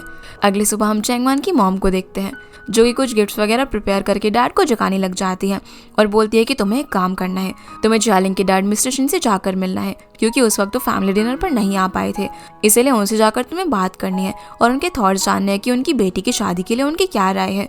जो सब कुछ वैसे डैड तो करना नहीं चाहते थे, लेकिन मॉम के इंसिस्ट करने पर वो मान जाते हैं। इसीलिए वो मिस्टर शिन की कंपनी में जाते हैं, जहाँ पर रिसेप्शनिस्ट उन्हें बिना अपॉइंटमेंट के मिलने के लिए नहीं जाने देती। पर तभी मिस्टर शिन अपनी सेक्रेटरी के साथ वहाँ पर आ जाते हैं, जिन्हें देखकर डैड बताते हैं कि मैं चैंगवान का पापा हूँ। और वो जैसे यहाँ पर मिस्टर शिन से हाथ मिलाने के लिए हाथ आगे बढ़ाते हैं, तभी सेक्रेटरी बोल देती है कि हमारी मिस्टर याओ के साथ मीटिंग है, इसलिए मिस्टर माई आप मुझे अपना नंबर दे दीजिए, मैं आपकी अपॉइंटमेंट सर के साथ फिक्स करवा दूंगी। पर याओ का नाम सुनते ही डैड बोलने लग जाते हैं कि अरे मैं तो उन्हें बहुत ही अच्छे से जानता हूँ, मैं उनका ड्राइवर हूँ, चलो मैं आप लोगों को वहाँ पर छोड़ देता हूँ। जो सुनकर मिस्टर शिन उसके साथ जाने के लिए मान जाते हैं। कार ड्राइव करते वक्त डैड मिस्टर शिन से बोलते हैं कि हमारी फैमिली की जो पहले गैदरिंग थी वो बिल्कुल भी अच्छी नहीं रही। जेलिंग की मॉम ने आपको बताया होगा, पर इस सब में मेरी वाइफ की गलती है, क्योंकि उसका बहुत ही हॉट टेम्पर है। लेकिन उसने वापस आने के बाद इस बात के बारे में सोचा कि हमारे बच्चों की खुशियाँ ज़्यादा मैटर करती हैं, इसीलिए हम लोग वेडिंग बैंकेट वगैरह के बारे में एक बार फिर से बात कर सकते हैं। पर मिस्टर शिन इस बात को इग्नोर करके डैड से बोलते हैं कि तुम याओ के लिए कब से गाड़ी चला रहे हो। इस पर डैड बताते हैं कि मैं तो मिस ज़ांग के लिए ड्राइव करता था, लेकिन क्योंकि अब मिस्टर जाओ यहाँ पर नए नए आए हैं, इसलिए मिस ज़ांग ने मुझे उनके लिए असाइन कर दिया है। और वैसे मिस्टर याओ मेरे रिलेटिव भी है। जो बात सुनते ही मिस्टर शिन उन्हें कहता है कि बच्चों की शादी का जो मैटर है वो हमें उन्हें खुद ही डिसाइड कर लेना चाहिए और हमें ज़्यादा इंटरफेयर नहीं करना चाहिए, जिस बात पर डैड भी एग्री करते हैं। मिस्टर शेन अब ऑफिस से घर जाने के बाद जैलिंग की मॉम से मिलते हैं और उसे बताते हैं कि याओ चैंगवान की फैमिली का रिलेटिव है, इसीलिए हमें इस फैमिली के साथ अच्छे रिलेशन मेंटेन करने हैं, क्योंकि याओ बिडिंग प्रोसेस का इंचार्ज है और अगर हम उनके साथ अच्छे से रहेंगे तो शायद बिडिंग प्रोसेस भी अच्छे से जाएगा और अगर हमें इस सबसे फ़ायदा हो रहा है तो हमें बच्चों की एंगेजमेंट भी करा सकते हैं, इससे क्या ही फ़र्क पड़ता है। जो सुनकर मॉम बोलती है कि पर हमारी पहली मीटिंग काफ़ी ज़्यादा ख़राब रही थी, पर डैड उन्हें कोई तरीका सोचने के लिए बोलते हैं ताकि वो ये सब कुछ सही कर सके, यानी कि वो सिर्फ अपने बिजनेस के फ़ायदे के लिए चैंगवन की फैमिली के साथ रिलेशनशिप आगे बढ़ाने को तैयार थे। अगले सीन में हम जाओ को देखते हैं जिसका इंटर्नशिप का आज पहला दिन था, लेकिन यहाँ पर कोई भी उसे अच्छे से ट्रीट नहीं कर रहा होता। उसका सीनियर भी उसका मजाक उड़ाता है कि वो एक नॉर्मल सी यूनिवर्सिटी से ग्रेजुएट हुआ है, जबकि उनकी कंपनी में काफ़ी बड़ी बड़ी यूनिवर्सिटी से ग्रेजुएट होकर लोग आए हुए थे। जो सब देखकर जाओ को बिल्कुल भी अच्छा नहीं लगता, लेकिन वो मन लगाकर अपने काम में मेहनत करता है। इसके बाद हम जियालियांग की मॉम को देखते हैं जो कि चैंगवान के घर के बाहर कार में वेट कर रही थी। जैसे ही चैंगवान की मॉम कॉलोनी से बाहर निकलती है तो वो अपनी कार से उनका पीछा करने लग जाती है। मॉम वेजिटेबल मार्केट में सब्जियां लेने के लिए रुकती है तो मिसेस शिन भी उनके साथ सब्जियां खरीदने लग जाती है, जिन्हें देखकर मॉम हैरान हो जाती है कि ये यहाँ पर क्या कर रही है। तो मॉम से बोलती है कि अरे मैं तो आपसे हॉट सूप बनाना सीखने के लिए आई हूँ। इसके बाद हम इन दोनों को चैंगवान के घर पर देखते हैं जहाँ मॉम सब्जियां वॉश कर रही थी। तो मिसेस शिन बोलती है कि मैं भी आपकी मदद करना चाहती हूँ, लेकिन मॉम मुझे थोड़ा रूड होकर बोलती है कि नहीं नहीं, आपको ये सब करने की कोई ज़रूरत नहीं है, आपने वाइट कपड़े पहने हुए वो भी सिल्क वाले, इसीलिए आप अपने कपड़े गंदे मत करो। तो मिसेस शिन यहाँ पर उसे अपनी बातों में फंसाने लग जाती है। वो यहाँ पर उसे जैली की तरफ से माफ़ी मांगती है। वो कहती है कि उसमें बात करने की बिल्कुल भी तमीज़ नहीं है, लेकिन मुझे और मेरे हस्बैंड को चैंगवान बहुत ही ज़्यादा पसंद है। वो बहुत ही इंटेलिजेंट और सेंसिबल लड़की है, आजकल ऐसी लड़कियाँ बहुत ही कम देखने को मिलती हैं। तो मॉम कहती है कि हाँ, मुझे मेरी बेटी पर बहुत ही ज़्यादा प्राउड है। उसे हमने कई बार सेट करने की कोशिश की, वो काफ़ी सारे ब्लाइंड डेट पर भी गई है, लेकिन उसे जियालियांग पसंद आया, पर हम लोग एक ऑर्डिनरी फैमिली से बिलोंग करते हैं। इस बार मिसेस शिन बोलती है कि नहीं नहीं, आप ऐसी बातें क्यों कर रहे हो, मुझे जियालियांग इतनी ज़्यादा इसीलिए पसंद है क्योंकि वो आपके घर में एक वार्म और लवली एनवायरनमेंट में बड़ी हुई है। हालांकि मेरा घर काफ़ी बड़ा है, लेकिन मैं हमेशा वहाँ पर अकेली रहती हूँ, इसीलिए अगर चैंगवान मेरे घर पर आएगी तो शायद मेरा घर भी आपके जैसा हो जाए। जो बात सुनकर मॉम पिघल जाती है और उसे बैठने के लिए बोलती है। वो फिर उसे पानी ऑफर करती है, लेकिन मिसेस शिन उनके घर का पानी भी नहीं पीती। फिर यहाँ पर बात करते करते मिसेस शिन मॉम से बोलती है कि मैंने सुना है कि याओ आपका रिलेटिव है। तो मॉम बोलने लग जाती है कि हाँ, वो हमारा रिलेटिव तो है, लेकिन वो बहुत ज़्यादा रूड किस्म का इंसान है, उससे बात करना बिल्कुल भी आसान नहीं है। इस पर मिसेस शिन बोलती है कि हाँ, आप सही कह रही हो, मेरे हस्बैंड ने भी उससे कई बार बात करने की कोशिश की, लेकिन हमारी उससे मीटिंग नहीं हो पाई है। ये द ग्रुप जिसे वो अभी फ़िलहाल हैंडल कर रहा है वो हमारी कंपनी के बहुत ही बड़े क्लाइंट हैं और इस बार मिस्टर याओ ही बिडिंग प्रोसेस के इंचार्ज हैं। हमने सुना है कि वो लोग नई कंपनीज को टेंडर देने वाले हैं और अगर ये टेंडर हमें नहीं मिला तो हमारा काफ़ी ज़्यादा नुकसान हो जाएगा, इसीलिए हम आपसे मदद चाहते हैं मिस्टर याओ से बात करने में। मिसेस शिन यहाँ पर मॉम को ट्रिक करने लग जाती है और बोलती है कि अब तो चैंगवान भी हमारी फैमिली की मेंबर बनने वाली है, अगर हम लोगों को बिजनेस में नुकसान हुआ तो उसे भी हमारे साथ सफ़र करना पड़ेगा, जो चीज़ मैं बिल्कुल भी नहीं चाहती। साथ ही वो यहाँ पर अपने बैग से कुछ डॉक्यूमेंट्स निकाल कर देती है और मॉम को बताने लग जाती है कि जाओ मेरे सन इन लॉ की फर्म के अंदर इंटर्नशिप कर रहे हैं। आजकल ग्रेजुएट्स के लिए जॉब ढूंढना बहुत ही ज़्यादा मुश्किल है, एक पोस्ट के लिए कितने सारे लोग कम्पीट करते हैं, इसलिए अगर आप चाहो तो मैं अपने सन इन लॉ से बात करके जाओ की पोस्ट परमानेंट करवा सकती हूँ। जो सुनकर मॉम उनकी बातों में फंस जाती है और खुशी से हाँ कर देती है और अब वो खुद ही याओ से उनके बिजनेस के बारे में बात करने के लिए भी मान जाती है। अब जब मिसेस शिन यहाँ से जा रही थी तो हम देखते हैं कि मॉम ने उन्हें सूप बना कर दिया था, लेकिन वो जाते जाते उसे रास्ते में ही फेंक जाती है। इसके बाद हम मॉम को देखते हैं जो कि तैयार होकर ऑफिस में याओ से बात करने के लिए आती है, जहाँ पर याओ उन्हें देखकर हैरान हो जाता है और उन्हें अपने कैबिन में लेकर जाता है। उन्हें देखते ही वो समझ गया था कि वो किसी काम से आई है, इसीलिए वो उनसे डायरेक्टली पूछ लेता है कि क्या आप यहाँ पर इंश्योरेंस खरीदने के लिए आई हो, पर वो कहती है कि नहीं नहीं, मैं तो तुमसे यहाँ पर शिन फैमिली के लिए बात करने के लिए आई थी। वैसे उनकी फैमिली और हमारी फैमिली में भी बहुत अच्छी बॉन्डिंग नहीं है, लेकिन टाइम के साथ वो भी हो जाएगी और मैं चाहती हूँ कि टेंडर का जो भी मैटर है उसमें तुम उनकी हेल्प करो। जो सुनकर याओ बोलता है कि ऐसा नहीं है कि मैं उनकी मदद नहीं करना चाहता, पर क्या चैंगवान को इस बारे में पता है, क्योंकि वो बहुत ही ज़्यादा ज़िद्दी है और वो अपने पर्सनल मैटर और काम को अलग अलग रखना चाहती है।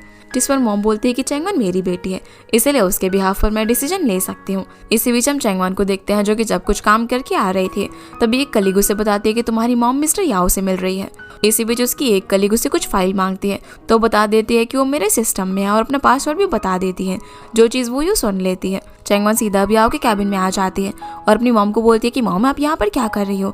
तो मॉम कहती है कि मैं वो टेंडर मीटिंग के बारे में बात करने के लिए आई थी शिन फैमिली के लिए, जो सुनकर वो अपनी मॉम पर भड़क जाती है कि आप ये सब बात करने के लिए यहाँ पर कैसे आ सकती हो। वो यहाँ पर याओ से माफ़ी मांगती है अपनी मॉम और जियालिंग की तरफ से। वो कहती है कि मैं उसे बोल दूंगी कि वो अपने डिज़ाइन पर फोकस करें और टेंडर मीटिंग में जो भी आपका फैसला होगा आप वही लेना।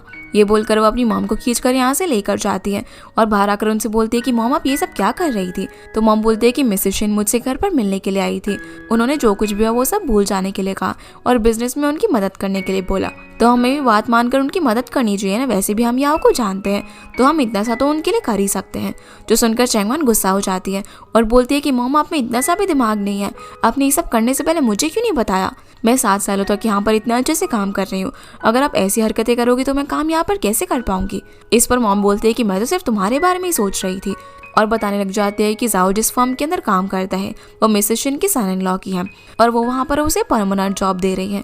जो सुनकर चैंगवन को और ज़्यादा गुस्सा हो जाता है कि मॉम इस सब के अंदर जाओ को भी घसीट रही है। ये सुनकर मॉम यहाँ से फटाफट से भाग जाती है। इधर हम याओ और दोंग को बातें करते हुए सुनते हैं, जहाँ पर दोंग बोलता है कि चैंगवन की मॉम को तो रूल्स वगैरह पता नहीं है, लेकिन चैंगवन बहुत ही ज़्यादा सिंसियर है, क्या तुम फिर भी उसे सैक्रिफाइस करने वाले हो। इस पर याओ बोलता है कि वैसे भी शिन फैमिली उसकी लायक नहीं है। तो दोंग बोलता है कि चैंगवन अपने आप ही मैटर हैंडल कर सकती है और जियालिंग से ब्रेकअप कर सकती है, पर तुम क्यों इस सब के बीच में पड़ रहे हो। पर वो उसे चैंगवन को अपनी सेक्रेटरी बनाने के लिए कहता है और बोलता है कि अभी जो टेंडर मीटिंग होने वाली है उसकी इंचार्ज भी चैंगवन ही रहेगी। जो सुनकर दोंग बोलता है कि तुम तो बहुत ही ज़्यादा स्कैमिंग हो, जिससे हम लोग समझ पाते हैं कि वो ज़रूर कुछ ना कुछ करने वाला था। इसके बाद हम चैंगवन को घर में देखते हैं, जो कि उन डॉक्यूमेंट्स को पढ़ रही थी जो कि मिसेस शिन यहाँ पर देकर गई थी। जाओ भी यहाँ पर मौजूद होता है, लेकिन मॉम बहुत ज़्यादा गुस्से में थी, वो इन लोगों को सुना रही थी। वो कहती है कि अब तुम्हारी शादी सेटल है और जाओ की जॉब भी, तो भला तुम लोगों ने मुंह क्यों लटकाया हुआ है। इस पर जाओ बोलता है कि मॉम आपको चैंगवन से बिना पूछे याओ से बात नहीं करनी चाहिए थी, वो हमेशा काम और प्रोफेशनल मैटर्स को अलग अलग रखती है। पर मॉम इन दोनों को सुनाने लग जाती है। वो बोलती है कि क्या तुम हमेशा इस फोल्डेबल बेड पर सोना चाहते हो, और चैंगवन तुम इतने से बाथरूम में नहाना चाहती हो जहाँ पर तुम ठीक से मुड़ भी नहीं पाती। अगर मैं ये सब नहीं करूँगी तो भला हमारी लाइफ कैसे चेंज होगी। हमें जो चाहिए था शिन फैमिली ने वो हमें दिया, और इसके बदले में अगर हम उनकी थोड़ी सी मदद कर देंगे तो इस समय प्रॉब्लम ही क्या है, ऐसे ही तो हम लोग कनेक्शंस का इस्तेमाल करते हैं ना। इस पर चैंगवन उन्हें बोलती है कि मॉम क्या आपको इतनी सी बात समझ नहीं आ रही, वो यहाँ पर इसलिए नहीं आई थी कि मेरी शादी हो सके, बल्कि वो सिर्फ अपने काम के लिए आई थी। और जाओ की जॉब के लिए भी उन्हें बोलने लग जाती है। वो कहती है कि जब मैं भी उस वक्त ग्रेजुएट नहीं थी तब आपने ज़बरदस्ती में जांग के पास जाकर मेरी जॉब के लिए बात की, तो इस वजह से उन्होंने मुझे होटल के अंदर जॉब दे दिया। और चाहे मैं यहाँ पर जितनी भी मेहनत से काम क्यों ना कर लूँ, लोग हमेशा मुझे यही बोलते हैं कि मेरी तो फेवर के थ्रू जॉब लगी थी, और अब यही चीज़ जाओ के साथ भी होगी। ये बोलकर फिर वो जाओ से बात करने के लिए यहाँ से बाहर चली जाती है। अब हम इन दोनों को एक रेस्टोरेंट में नूडल खाते हुए देखते हैं, जहाँ पर जाओ बता रहा होता है कि कैसे उसने खुद इस कंपनी के अंदर इंटरव्यू देकर इंटर्नशिप हासिल की और वो मेहनत करके यहाँ पर फॉर्मल एम्प्लॉय भी बन जाता, लेकिन मॉम ने ये सब करके उसकी सारी एस्पिरेशन ही खत्म कर दी। तब चैंगवन भी उसे बताती है कि कैसे जब मिस जांग की वजह से उसकी होटल के अंदर जॉब लगी, तो चाहे वो जितना भी अच्छा काम क्यों ना कर ले, पर जहाँ भी उसे थोड़ी सी गलती होती है तो सभी लोग उसे यही बोलते हैं कि उसे तो फेवर की वजह से ये जॉब मिली थी, जिस चीज़ से मुझे बिल्कुल भी अच्छा नहीं लगता। जाओ भी कहता है कि मेरी कंपनी के अंदर जितने भी लोग काम करते हैं वो बहुत ही ज़्यादा प्रेस्टीजियस यूनिवर्सिटी से पढ़कर आए हुए हैं, लेकिन मैं एक ऑर्डिनरी यूनिवर्सिटी से हूँ, इसलिए वो लोग मुझे इतना अच्छा नहीं समझते।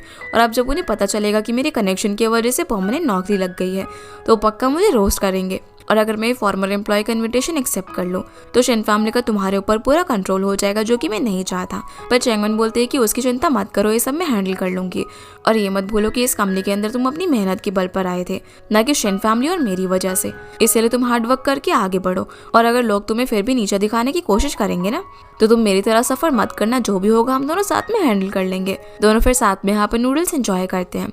अगले दिन अब जाओ की लॉ फर्म के अंदर उसे प्रमोट कर दिया जाता है एज अ फॉर्मल एम्प्लॉय, जिस चीज़ के लिए उसका सीनियर उसे कॉन्ग्रेचुलेट करता है। और कल तक जो एम्प्लॉय उसे नीचे दिखाने की कोशिश कर रहे थे, आज वो लोग भी उसे काफ़ी अच्छे से ट्रीट कर रहे होते हैं, जो सब देखकर उसे काफ़ी ऑकवर्ड लगता है।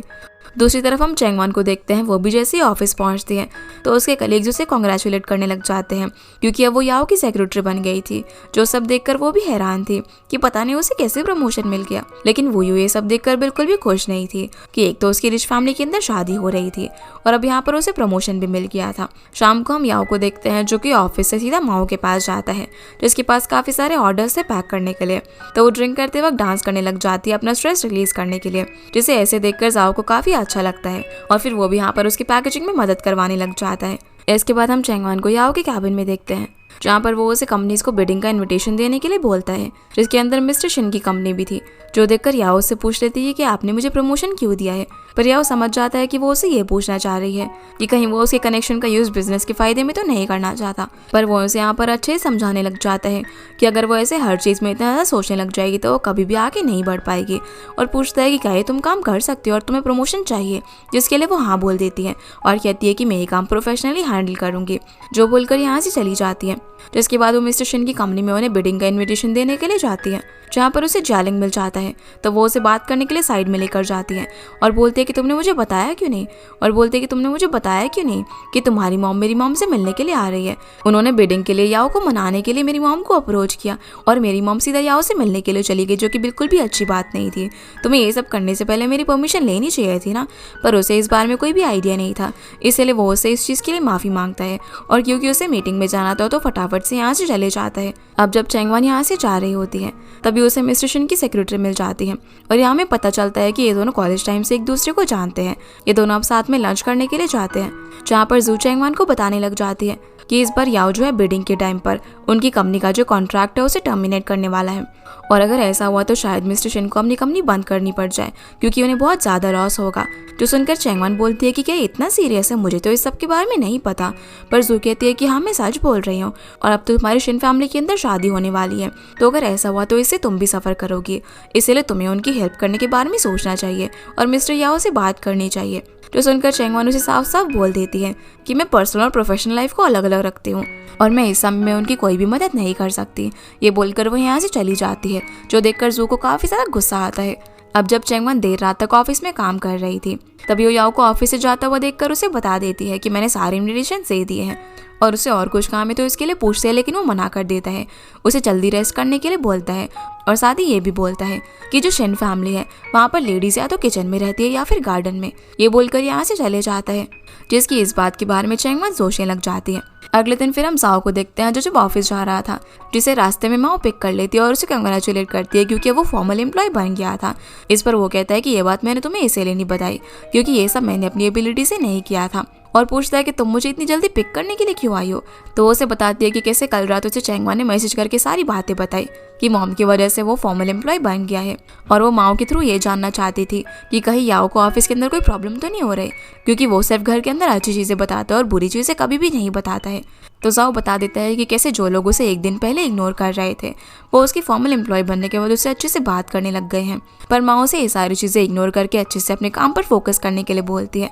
फिर वो उसे ऑफिस छोड़ने के लिए जाती है। इसके बाद हम मिसेस शिन और जाली को देखते हैं, जहाँ पर मिसेस शिन जाली को सारी बातें बता रही होती है कि कैसे डैड ने उन्हें चैंगवान की फैमिली के क्लोज आने के लिए कहा है क्योंकि उन्हें उनकी फैमिली से फेवर चाहिए ताकि ये बिडिंग अच्छे से हो सके। पर जब उन्हें पता चलता है कि चैंगवान को प्रमोशन मिल गया है और इस इवेंट की इंचार्ज भी वही है, तो उन्हें उस पर थोड़ा सा डाउट होता है। उन्हें लगता है कि उन्होंने शायद उसको ना कुछ अंडर एस्टिमेट कर दिया है। जाली भी यहाँ पर आग में घी डालने का काम करती है। वो बोलती है कि जालियांग तो अभी से उसके पीछे पड़ा हुआ है और अगर पता नहीं उसकी शादी चैंगवान से हो जाएगी तो वो तो एकदम जोरू का गुलाम ही बन जाएगा और हमारी बात बिल्कुल भी नहीं सुनेगा, इसीलिए अभी से हमें उसे कंट्रोल करना होगा, वरना क्या पता शादी के बाद हमें उसकी फैमिली का खर्चा भी उठाना पड़े। इसीलिए वो शादी से पहले एक प्रीनेप्चुअल एग्रीमेंट साइन करने के लिए बोलती है, जिसका मतलब ये था कि अगर उनका डिवोर्स वगैरह होता है तो उसके अंदर उसकी सारी टर्म्स वगैरह लिखी होगी कि उसका प्रॉपर्टी में कितना हिस्सा होगा या फिर नहीं। पर मॉम को लगता है कि ये कुछ ज़्यादा ही हो जाएगा, लेकिन चार्ली उन्हें कन्विंस कर लेती है ये सब करवाने के लिए। इसके बाद हम जो को देखते हैं, जो कि वुयो से मिलती है। वो उसे अपने साथ एक रेस्टोरेंट में लेकर जाती है, जहाँ पर वो उसे बोलती है कि उसे बिडिंग से पहले उसकी डॉक्यूमेंट्स चाहिए, जिसका ये काम वुयो करने से मना करती है और कहती है कि इसके लिए तुम्हें चैंगवान से बात करनी चाहिए। लेकिन जो यहाँ पर उसे अपनी बातों में फंसाने लग जाती है। वो बोलती है कि देखो तुम और चैंगवान एक ही साथ इस कंपनी में आए थे, लेकिन अब उसे देखो बॉस लेडी बनने वाली है, उसके इतने रिच परिवार में शादी होगी और वो एक बड़े से फ्लैट में रहेगी, यहाँ तक कि उसका प्रमोशन भी हो गया है, लेकिन तुम अभी तक वही की वही हो। तुम एक बहुत ही छोटे से एरिया से आती हो जहाँ से काम पर आने में तुम्हें 3 घंटे लग जाते हैं। मैं तुम्हारी जॉब में प्रमोशन कराने में तो मदद नहीं कर सकती, लेकिन मैं तुम्हारे घर की कंडीशन बदल सकती हूँ अगर तुम मेरा ये काम करोगी तो, जिसके लिए वो उसे कैश भी ऑफर करती है। पर वो ये चीज़ एक्सेप्ट करती है या फिर नहीं, ये हमें नहीं दिखाया जाता और ये एपिसोड यहीं पर ख़त्म हो जाता है। तो गाइस ये थी आज की वीडियो एंड आई होप आप लोगों को ये वीडियो पसंद आई होगी, तो इस वीडियो को लाइक कर चैनल को सब्सक्राइब जरूर कीजिएगा। आपसे फिर मिलते हैं अगले एपिसोड में, तब तक के लिए गुड बाय।